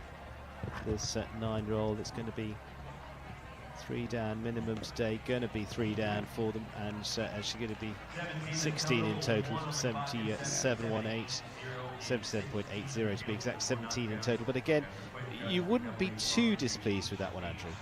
No, 9-year-old horse. I mean, it jumps so many pieces of that round, fantastic, and I think that it certainly is a big jumper, has loads of scope. I think that's a horse that we're going to see in a lot of 5-star competitions around the world going forward with Quinton.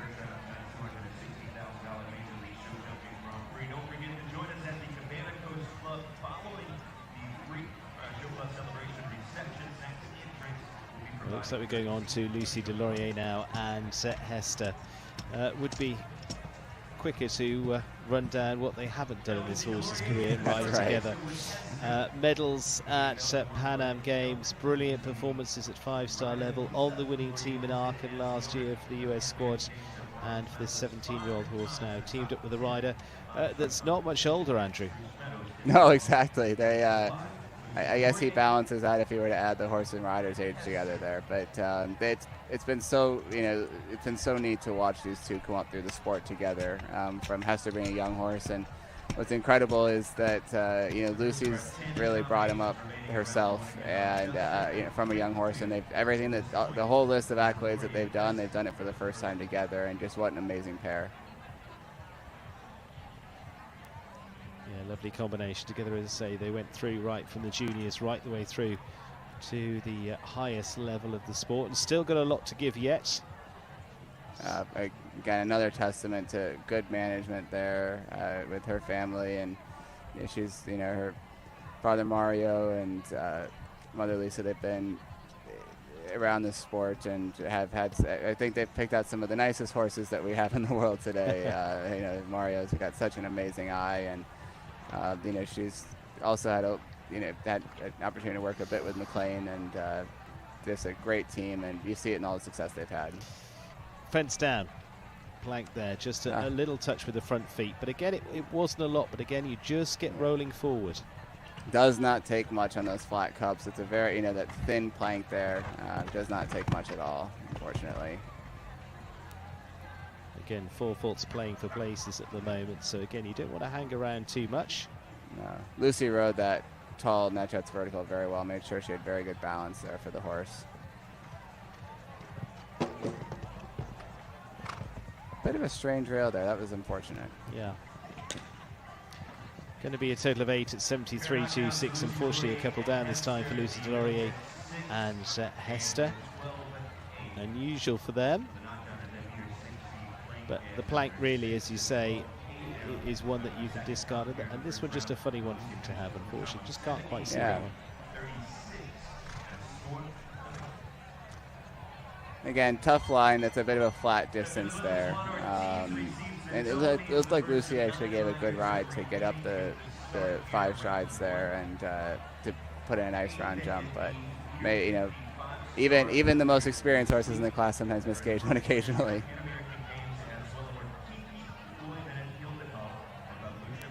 Well, that 1 Ortiz now, Kinky Boy Van Het at Gildenhof. And with this horse again, a pairing that have developed very, very nicely indeed. Finished 4th in the Grand Prix here a couple of weeks ago. A few riders, Andrew, that have had their eye on this 5-star, but have prepped up with some nice competitions in the run-up here as well, which gives you confidence. Yeah, and they had a great jump off the other day here in the Thursday night class, and you know, this wouldn't necessarily, as we talked about, be on paper the fastest horse, but Juan did a great job of putting in a good round, and they've had certainly a lot of good results throughout this year, starting back in Wellington and with a new partnership, and it seems like they have plenty more to give. Horse that was ridden by Train Ward for a little while as well. And that was a great ride to really get the balance on a big horse for that tall vertical.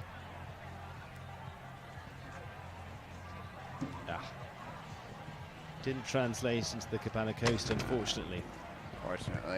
Difficult line there. Going to take them home on a score of 12, 76.3 for 1 Ortiz and Kinky Boy.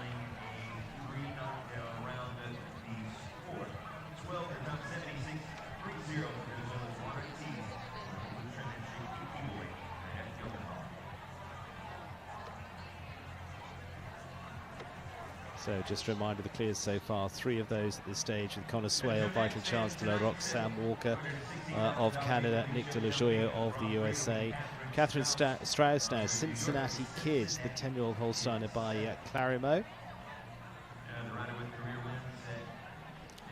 And another one who's been under the tutelage of the Madden team. Also finished well up in Spruce Meadows the last few weeks there. Super mix of horses that she's got at the moment. Fairfield also being a consistent top 5 for her up there through the big classes. Cincinnati Kid also we saw as a top 3, finishing 3rd in the Grand Prix of Vancouver there for the Nations Cup a few weeks ago. Yeah, she's got a lovely group of horses and great team behind her. That was unfortunate. I think it looked like she was just trying to be efficient for the time allowed there and just got their hair early. But Catherine's had a great season. I mean, some of the placings she's had on multiple horses up in Spruce Meadows, you know, is a real testament to where she is as a rider right now. Fortunately, a little bit of, you know, sometimes if you just have, especially with a triple combination line, you know, one fault can cause a few others, and it just looked like that caught up with her a bit there.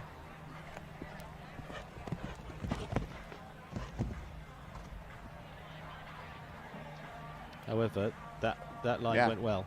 Yeah, beautifully ridden there. You know, sometimes it's where you say a score doesn't necessarily reflect the entire round, just because if you have one line that can have a little bit of a snowball effect, but she's ridden a lot of pieces of this course, and some of the most difficult elements great. unfortunately adds the last as well. So going to be a score in the late 20s for Catherine Strauss, 73-82 as a tie with Cincinnati Kid. As you say, they've had a very good run recently. Didn't translate here, but it does start to get a domino effect, doesn't it? It does start to snowball when sometimes it's not quite going to plan. Yeah, it certainly does. But, you know, Catherine's a younger rider, and while she's had some great results this year, you know, you're just gaining experience. And, you know, where you see sometimes you know, some of the more experienced riders that they've had a line that hasn't gone quite to plan, they've had a few down, you know, there's still a lot of value for some of the younger riders to continue the course, even if it is a bit of a higher score, because that's, you know, going to be gaining knowledge for the future, which is so crucially important. Absolutely. And Chile's Samuel Parro now, Captain Z, Grand Prix winner here in Traverse City 2 weeks ago here into July. Olympic rider himself as well. Captain Z is the winning combination from that Grand Prix that he brings in here this afternoon as well. So looking to see if they can follow up some of that form. This horse by Calvino Z.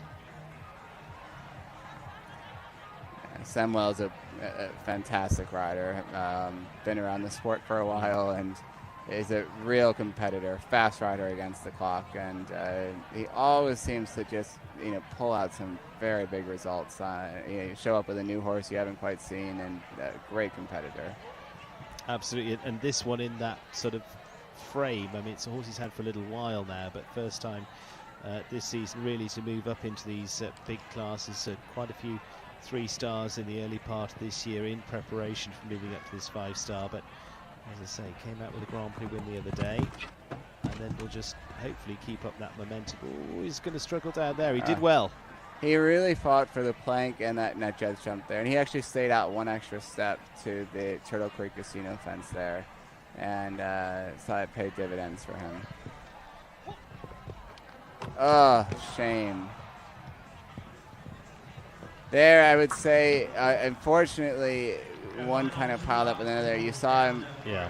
You saw him really actually trying to hold the horse out to the right to set up the line to the last fence there, and then unfortunately, just maybe influenced that vertical to come down behind, and then unfortunately the last fence catching up as well.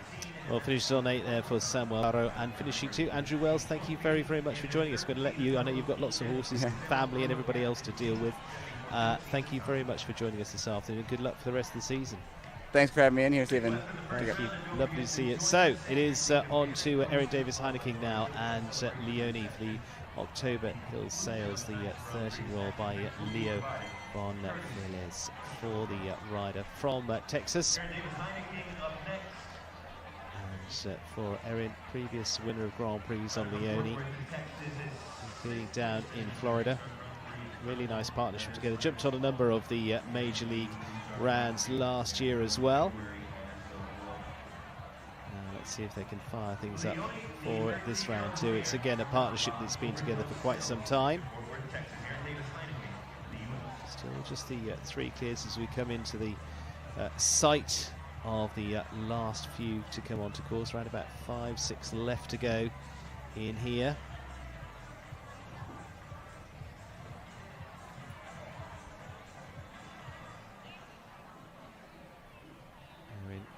Certainly well down that line. It's tulip triple combination.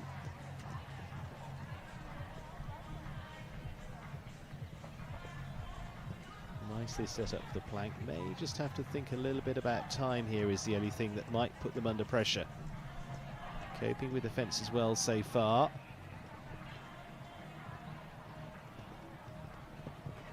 Deliberate in the execution, done very nicely at the moment.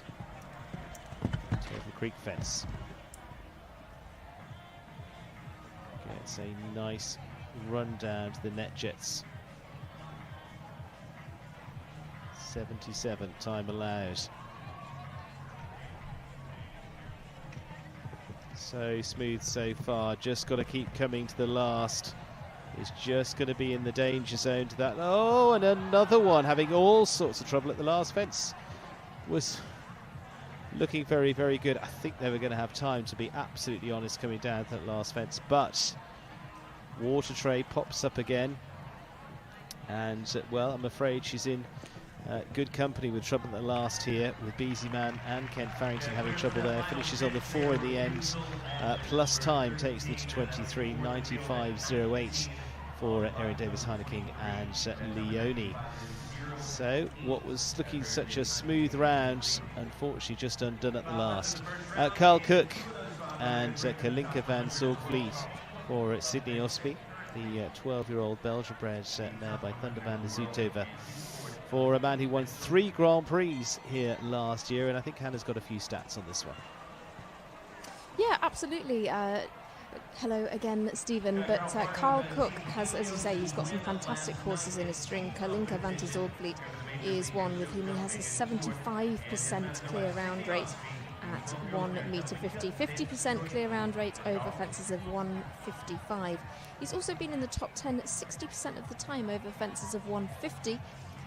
And that rate then goes to 33% over fences of 155. But as you can see from those stats, they're really, really consistent. Fessy Bell was the horse that he rode yesterday to fantastic performance, but this has been really great for him.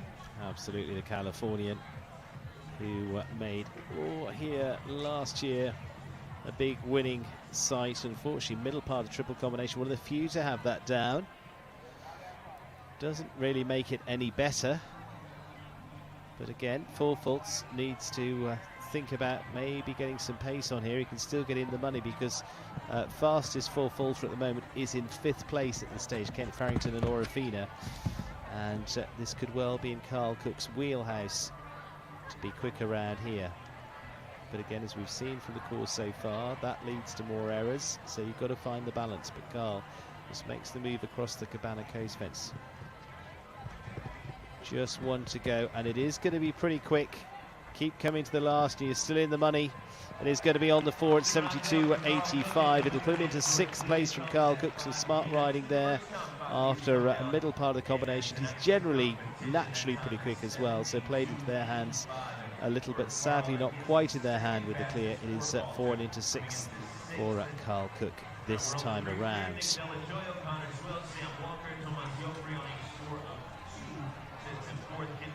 So holding at the 3 clears so far. The 2 time faults of Thomas Joffre and Cadora. Would love to know his thoughts on that round as he sits there now into 4th place. Top 5 for Kent Farrington at the moment. Carl Cook in 6th, Shane Sweetman in 7th, Santiago Lambre making up the 8th place at this point. Nicolette Hurt, Chateau 7. And really last year getting their first shots at the big 5-star tracks, Hannah. Yeah, they really did. They've been going better and better as the months have gone on, and their average score over fences of this height, 155, is about 9. So they have generally had a couple of fences down, but certainly been improving. They've had 2 top 10 results at 3-star level very recently as well. So really going from strength to strength. Nicolette, as you say, just building and building on her relationship with Chateau all the time. Yeah, exactly, and that's where the numbers will reduce as they go through. Just getting well used to this level now. Just a little touch coming into the combination.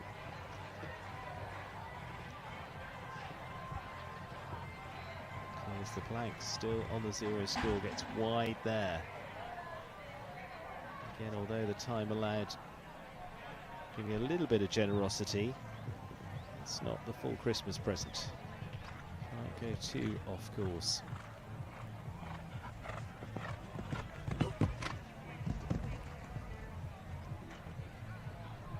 Nicely down that line.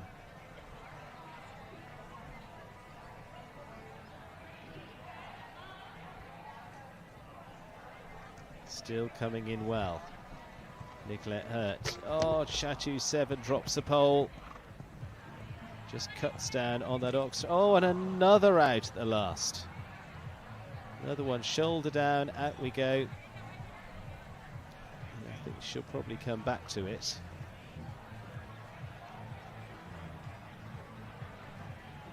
But 8 is going to be a lot higher, unfortunately. Was looking good until the final line, but then we can say that for so many so far. And unfortunately, the bell will go for a second time, and Nicolette Hurt that's the hard part of the sport, was looking in a very strong position, about 2 or 3 from home, and finishes up, I'm afraid, with the E against the score. But was going to take out the positives. What a good round it was up to those final couple of fences. Molly Ashcawley, Cappuccino 194 for Louisbourg Farm, the 10-year-old Westphalian by Comme Il Faut. Susie, which is by Sir Shutterfly. And this is one that's, again, Hannah really started to step up into these big classes this year. Had a little touch of them last year as a 9-year-old, now coming in with some serious efforts. Yeah, some really seriously good results as well. They average just over 4 penalties over fences of this height, so that indicates to you they very rarely have more than one down over this height. They also have a 50% clear round rate over fences of 160 so far, and they've also been in the top 10 half of the time over fences of that height too. They had a particularly good result, an 8th in a 3-star Grand Prix in Tryon recently. But again, another combination who are just getting better and better, cementing themselves at this level. Yeah, rider with all the experience, multiple winner of major Grand Prix from the American Gold Cup to over in Europe as well. Twice winner of the Queen's Cup at Hickstead as well. Unfortunately has the last part of that triple combination.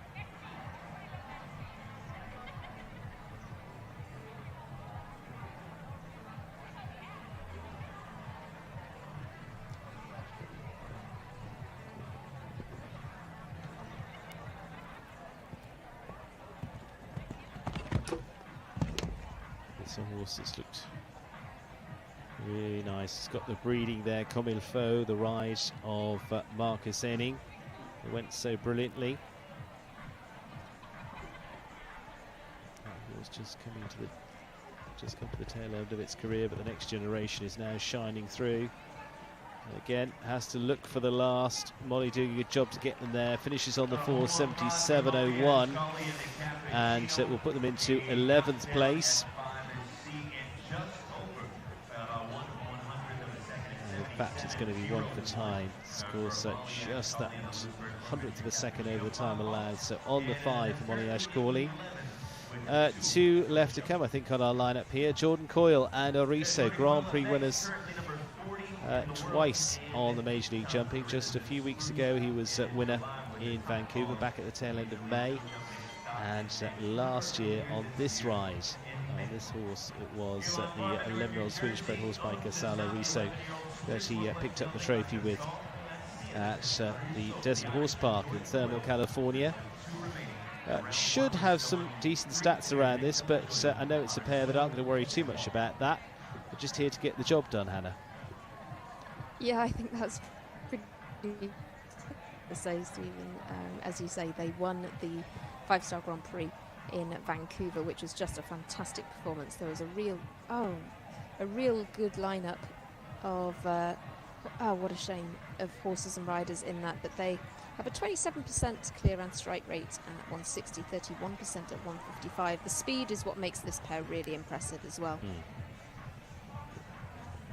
Not the most orthodox ride, but gets so many good results. As I say, Vancouver, he went so well up there. He's also been on terrific form, carried on over the mountains there to Calgary. Also had a couple of trips to Europe amongst those months.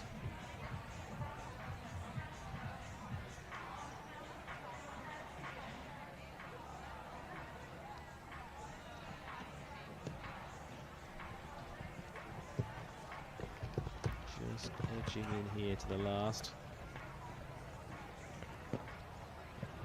Just gives a score of 8 in the end, 71.278 there for Jordan Coyle and Oriso, so not quite to be this time around. Still holding at the 3 clears. Again, another one that comes around the corner. It just comes up just a little too quick for him at the Cabana Coast. Having a little look at the wall. Will be last Cali Shots and Garants. The 11-year-old gelding, Dutch bred by Warrants.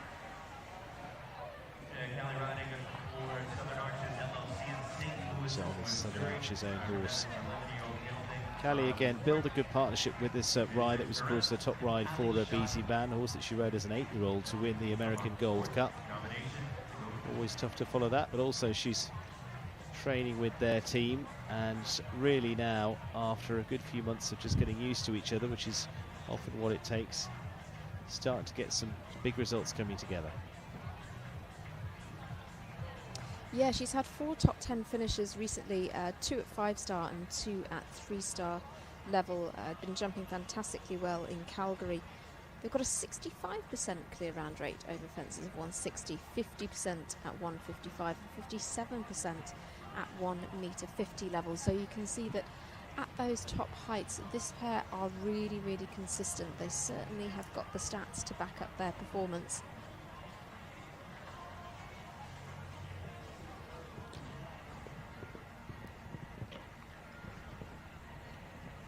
This horse just gets so much height over the fences as well, and as you say, with the input of BZ Madden as well, they're a pretty formidable pair. Certainly are coped with that line well. Still looking good, like I say, but this is a part of the course that has taken home the chances of many so far, and it looks a very good one for Callie Shots and Garrett.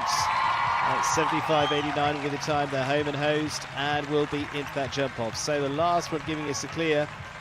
It is 4 clears in this Major League Grand Prix, and that is one of the best rounds I think we've seen them jump so far. Superb stuff from Callie Shots and Garant. So joins the clears of Nick De La Joyo, Sam Walker and Connor Swale. Those will be the 4 fighting it out for the Grand Prix this afternoon here as part of Major League Jumping.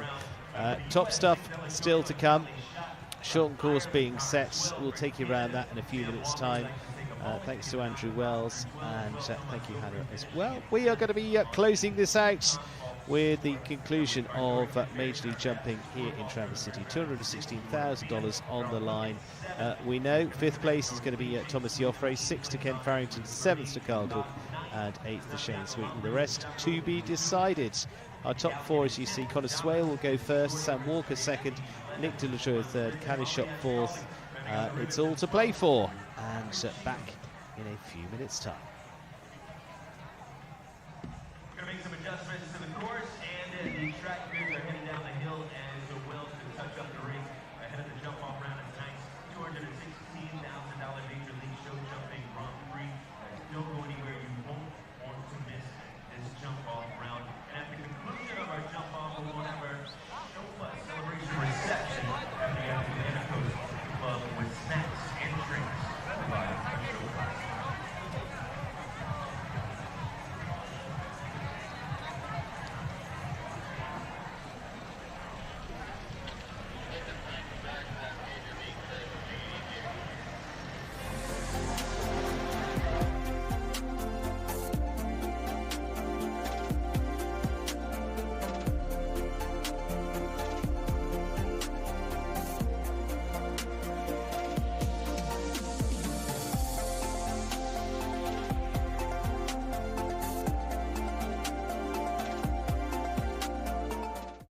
Premier Equestrian, the #1 choice for footing products. Premier Equestrian, footing products that improve performance. Premier Equestrian, footing products for cushion and stability. Call 800-611-6109 or visit premierequestrian.com.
Danielle Toronto, and we are customers of Marshall and Sterling.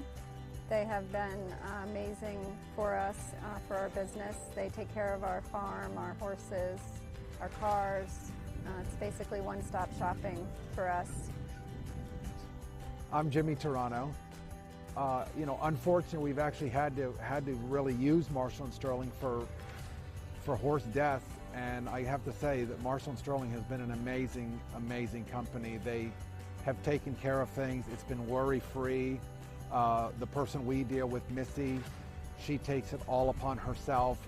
Once we go to her with the claim, she does it all for us. And I have to say, since we've been with Marshall and Sterling, I just can't think of going anywhere else. I put all my trust, all my faith in them.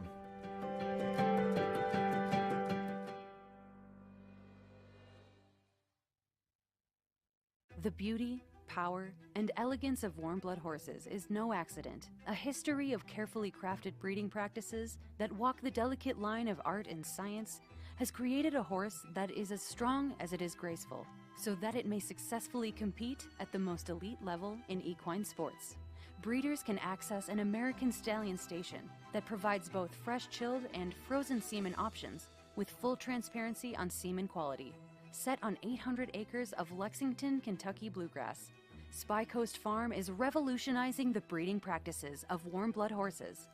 World-renowned stallions with proven bloodlines that have successfully competed at the top level of international Grand Prix sport are collected by a resident veterinarian and processed promptly for shipment to a domestic breeder for a timely insemination of their ovulating mare. The experts at Spy Coast Farm are determined to improve your U.S. breeding options by taking the guesswork out of semen quality. If you're looking to go out, go up. To get up and go. Whatever you're looking for, you and anyone you bring with you will find it all and more at the Grand Traverse Resort and Spa.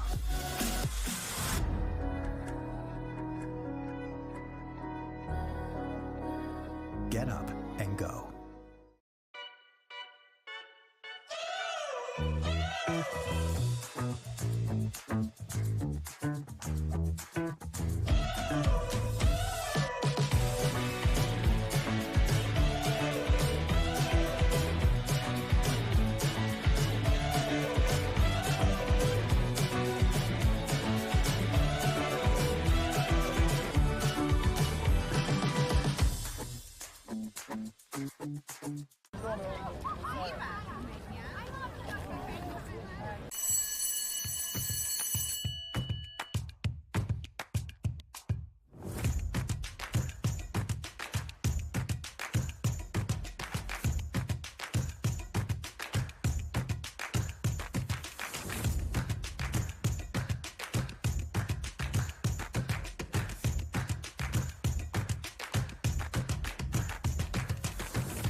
So we are just about 3 minutes away from the first entry back on course, the jump off round of tonight's $216,000 Major League Show Jumping Grand Prix. 37 Well, all set to go for the jump off of this $216,000 $100,000 class. And we are all set to go for this major Grand Prix finish here. And looking forward to 4 fantastic combinations. Conor Swale going to start us off. Sam Walker, Nick De La Joyo, and finally with Callie Schott as the last out of the starting blocks for this major Grand Prix. So from the rundown there, the course itself, it's going to be an interesting one. It's the NetJets fence at 11, Cabana Coast 10 rather, Cabana Coast at 11, fence 15, that's the Swans, it was 12B, little adjustment there, new fence 16, CP fence comes into play as well, and then the Tulips, 2 parts of what was the triple combination there, is then going to be the next on track at 5BC 6. Again, what was the plank comes in, and they're going to finish in front of the crowds, in front of the banking there at the Major League fence at the last on course. And it is a showdown of 4. Conor Swale, the world number 4. Sam Walker, the superb young talent from Canada. Nick De La Joyo on a really, really good horse in Cordes Cambridge, and Callie Schott has really built a lovely partnership with Garance now, and a lovely round to complete the first round here in Michigan. Nice to see so many outs into this Saturday evening of sport, and the crowds back here in Traverse City once again. A reminder to all of those watching that we're going to be busy in Traverse City over the next month or so still, with the North American Young Riders Championship coming up next week here as well. Championship mode for this venue, and then into September with the Tournament of Champions for, of course, the culmination of the American Gold Cup, and that'll be another of the stages 2 of Major League show jumping. Major League heads up to Canada for the next few weeks, to Toronto, to Angelstone, and then on to a new venue in Ottawa, a well-established one. And we look forward to that, and a beautiful grass field there as well. Andy Christensen there been assisting our course designer Cedric Mougy this week, and Andy, well-established course designer himself here in the US. It's been really a partnership between the two throughout the week here for this major 5-star.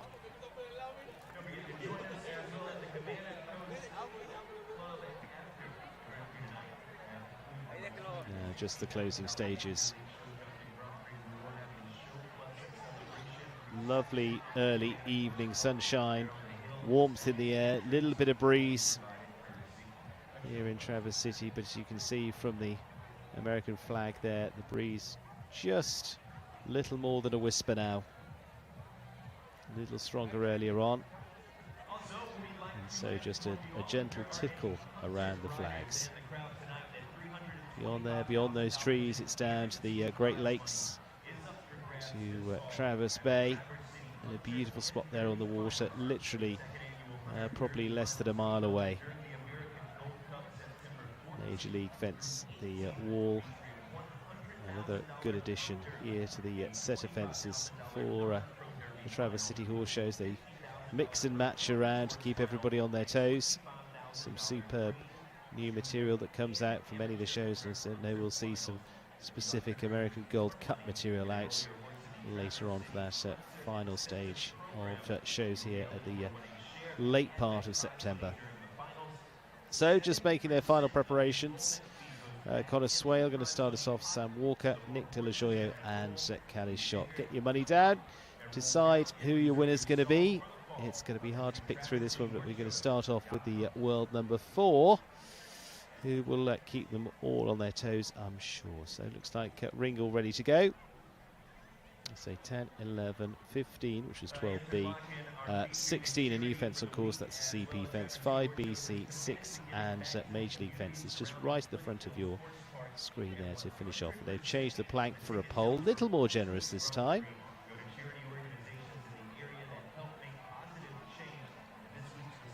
I'm not expecting them to go racing down to that tiny little plank this time.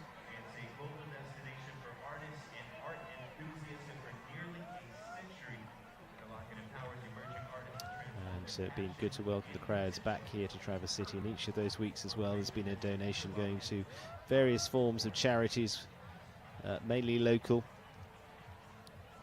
And so that's been another good addition. I would also like to thank Captain One for the sponsorship of the rider bonus, and points in this class will count towards the rankings for that $30,000 rider bonus. Dog's just relaxing.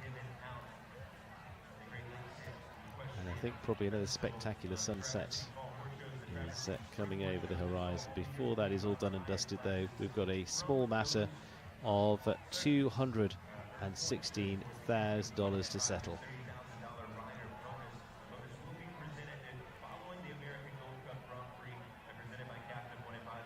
Find your spot, that's it. Settle down.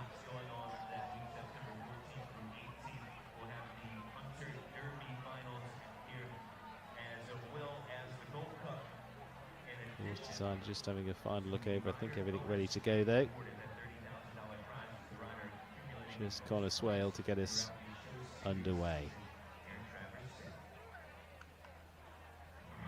Here he is. Vital chance to La Roque.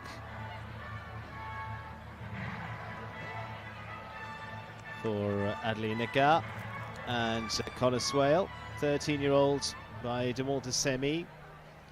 He's kept up the wins. He's just back from France from a good win there as well in Dinard. And now a chance back on US soil, which is really his home these days. To maybe claim another 5-star. He's creeping up all the time. Another spot, another spot, another spot within those world rankings. Up to number 4 now. And getting close to 1. Henrik von Eckermann.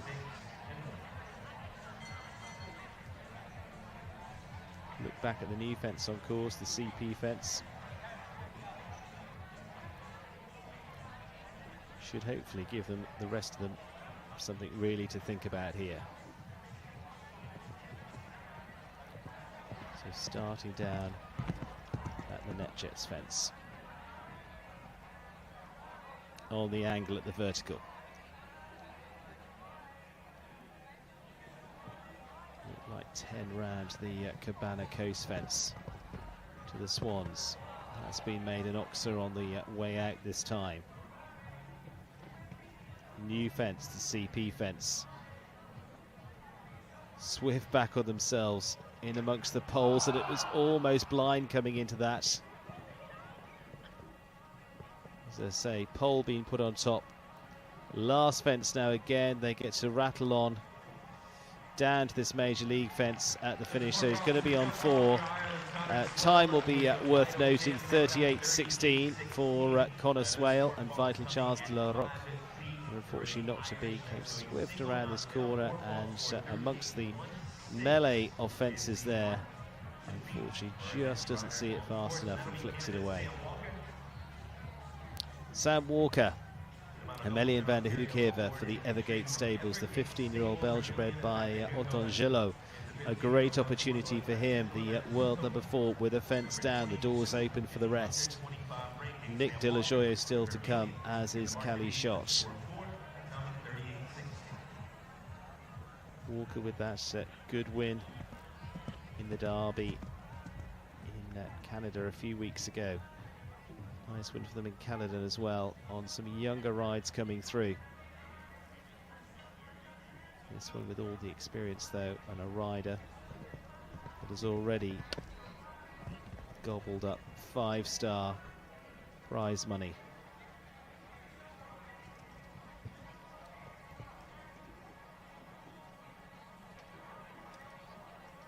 Has gone wider there. Connor Swale really cut that one. Sam's given himself some space into that tulips double, the 2 parts of what was the triple. Oh, and again he just starts to lengthen out at the pole there. So he's going to be on the 4 as well. 43.49. He was playing it a touch more safely. He was about 5 seconds back, just over that from that Connor Swale, but it was a sensible move, because he was looking to put the clear in, but unfortunately cost him on the fence there. So 1 down and into second for Sam Walker. Nick De La Joya, lot to digest there. Grand Prix winners earlier on in the year in Wellington, Florida. Hornets Cambridge for the Berry Group by Belou de Raventon. Every opportunity here.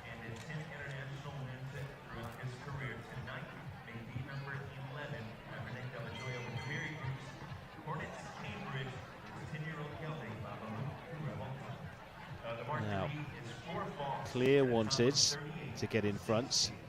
How much pressure does he put on with Cali Shot to go last? Of the two, he is the much more experienced.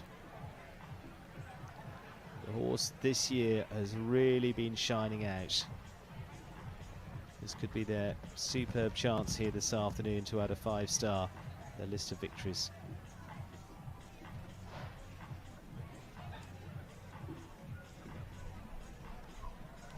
Neatly done so far again. How much do they need to push this? How much does he want to push this? He's going to do this, I think, within their comfort zone a little and see what happens. Round the islands. Clear out of the tulips fence. Just got to take care here. That's the one that cost Sam Walker. It doesn't cost Nick. Nick now can take a run. He doesn't want to be too careless the last. He gets it so nicely. It's a good one. Just drops the rein at 41.97 through the finish. So doesn't go chasing Connor Swale's time. Probably sensibly. But he's certainly put enough on. He's quicker than Sam Walker. At worst, he's second.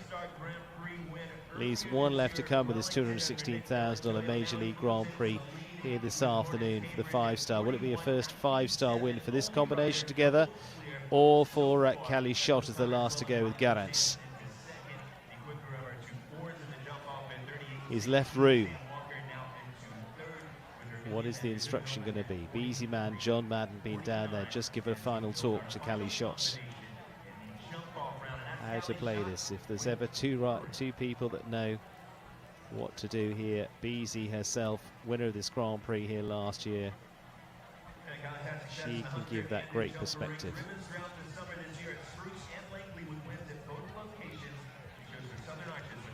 Now for the 11-year-old for the Southern Arches. Time to beat, 41.97. There to be done. Cali Shot, one of the biggest moments for her so far in her career. Just worked hard to get to this point. Built this partnership up nicely.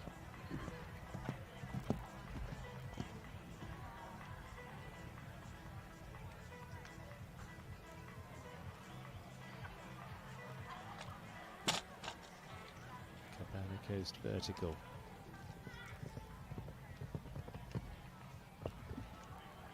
Danger really comes in the latter part of the course.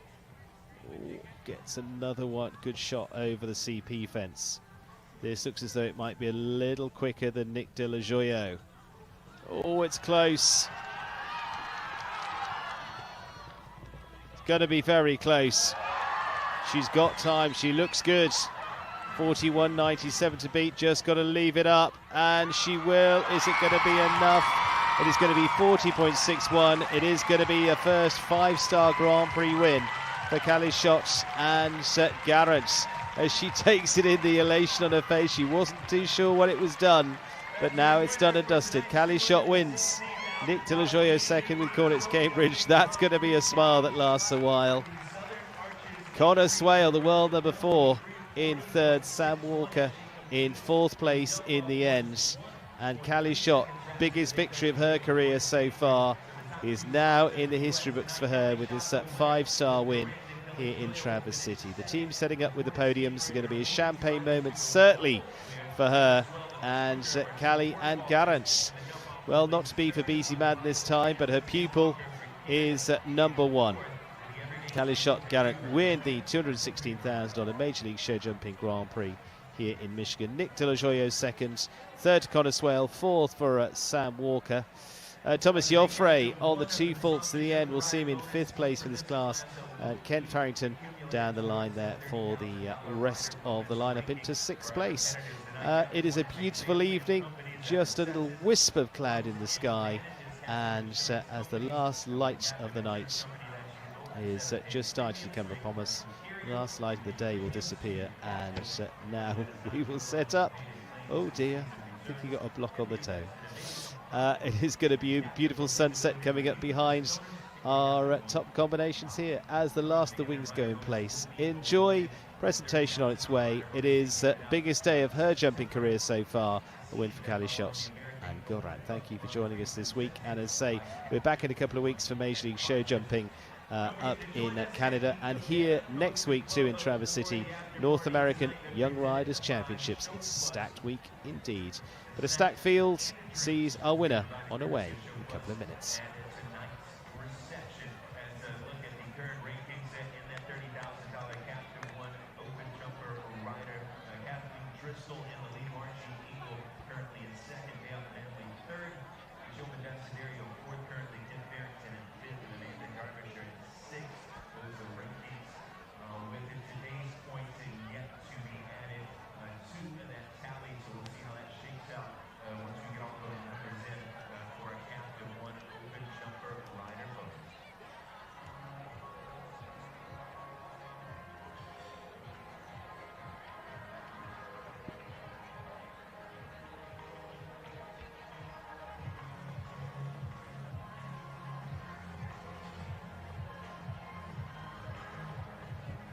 Getting back to those in need is at the core of Traverse City Horse Show's values. That's why we are proud to work with Captain One and Just World for you here. Thank you so much. Captain One makes a donation of $100 to Just World. I'm so excited. Oh my God, I can't even. I'm so much.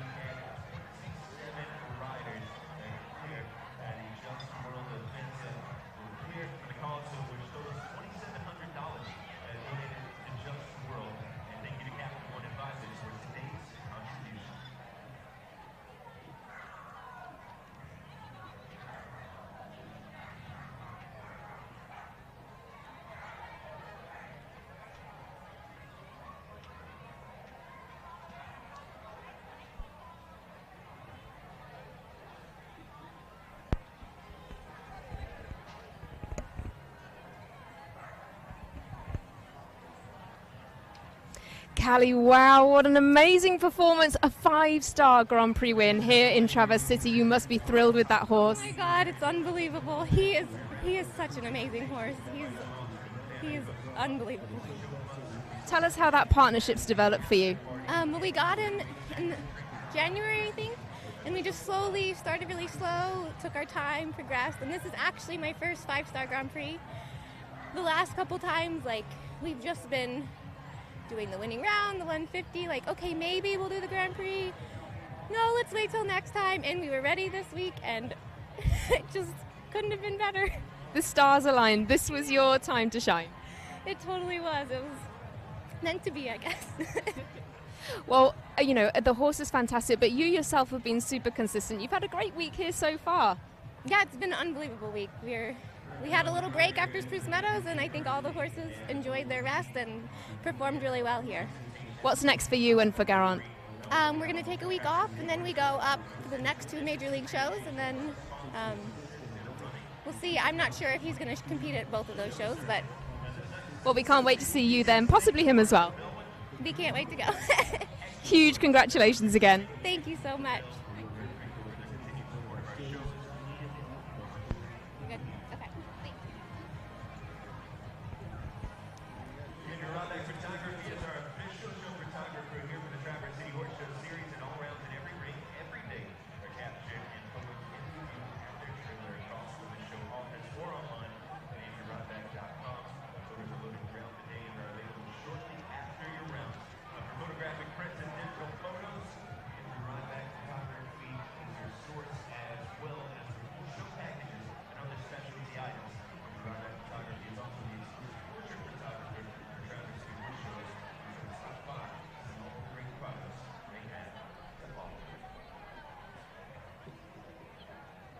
Winning rider making her way back down the hill, and then she'll remount just outside the arch, and we'll invite back our top 3 for presentation.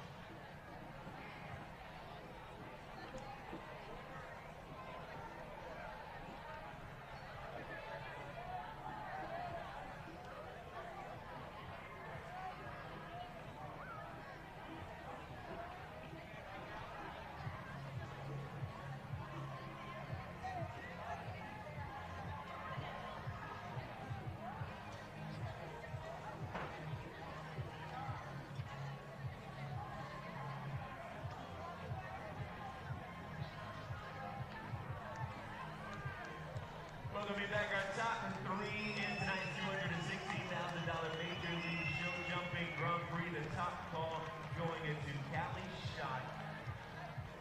The win tonight with the Southern Archers entry around an 11-year-old gelding by Warren and rider number 40.6 won her winning time. Nick Delajoyo takes the red tonight with Gordon's Cambridge by the Berry Group in Wellington, Florida. A 10-year-old gelding by Baloo Monton, and the quicker of our 2-4s and the jump off. That fastest jump off time 38.16, but a knockdown at 5.15 for Ireland's Connor Swell, ultimately placing in third with Vital Chance.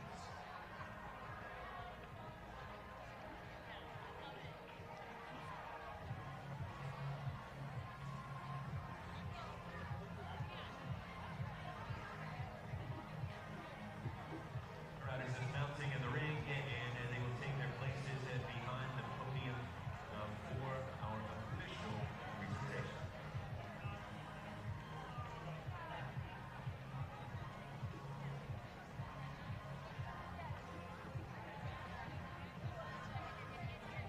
Yeah, first to take their place on the podium, it'll be Connor Swill, the Irishman, placing third tonight with a Vital Chance, the 13-year-old self-called save by Gilmont City. Next up, Nick Delajoyo, second award in tonight's Major League Show Jumping Grand Prix with Gordon's Cambridge, owned by the Berry Group in Wellington, Florida. A 10-year-old gelding by Monton. And the winning rider, final to take her place on the podium, it'll be Callie Schott. And Grant is her winning mount tonight. The Southern Archers LLC owns the 11-year-old gelding by Warren. Callie Schott, winner. And tonight's $216,000 Major League Show Jumping Grand Prix, vesting a field of 37 best riders in the world.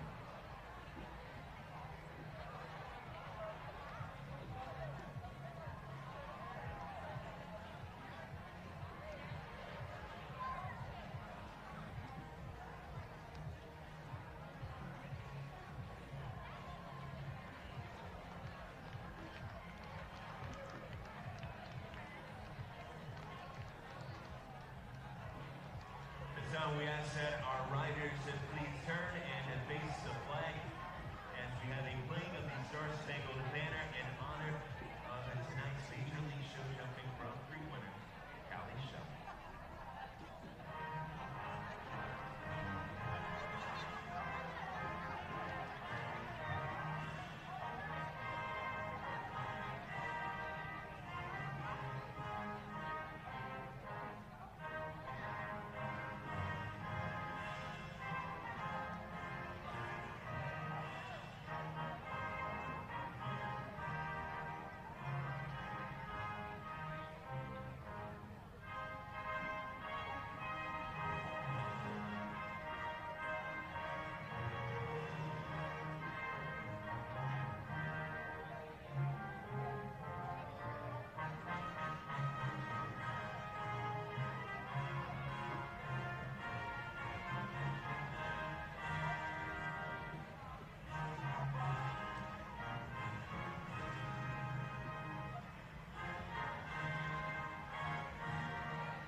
Excellent competition tonight to wrap up our Major League Show Jumping event here at Flintfield's Horse Park. Celebratory bottles of champagne being handed to our top 3 riders.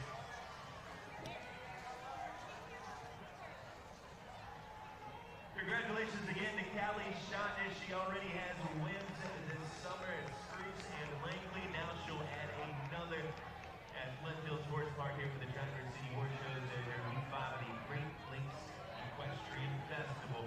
We ask that our riders please remount for the victory zone.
this competition with Cornets Cambridge, owned by the Berry Group in Wellington, and third to the world's number 4 Parker Swill with Vital Chain.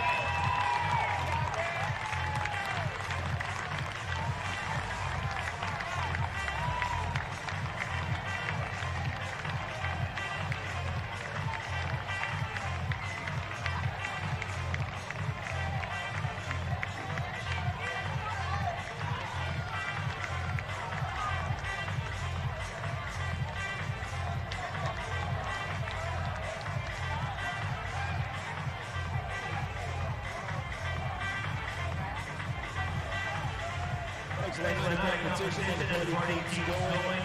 The Planet Facebook Club with tonight's Show Plus, a celebration reception, snacks and drinks will be provided courtesy of Show Plus.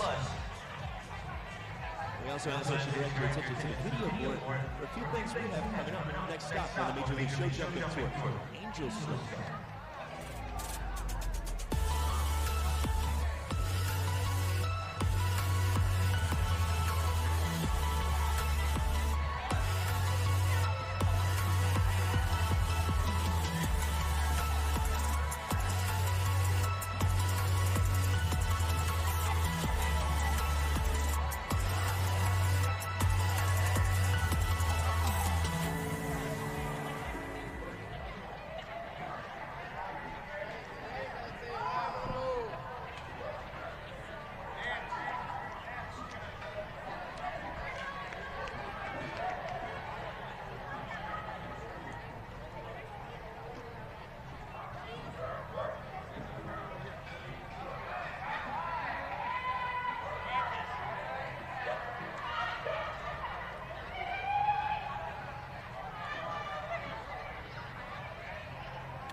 Blanca, Southern Arches.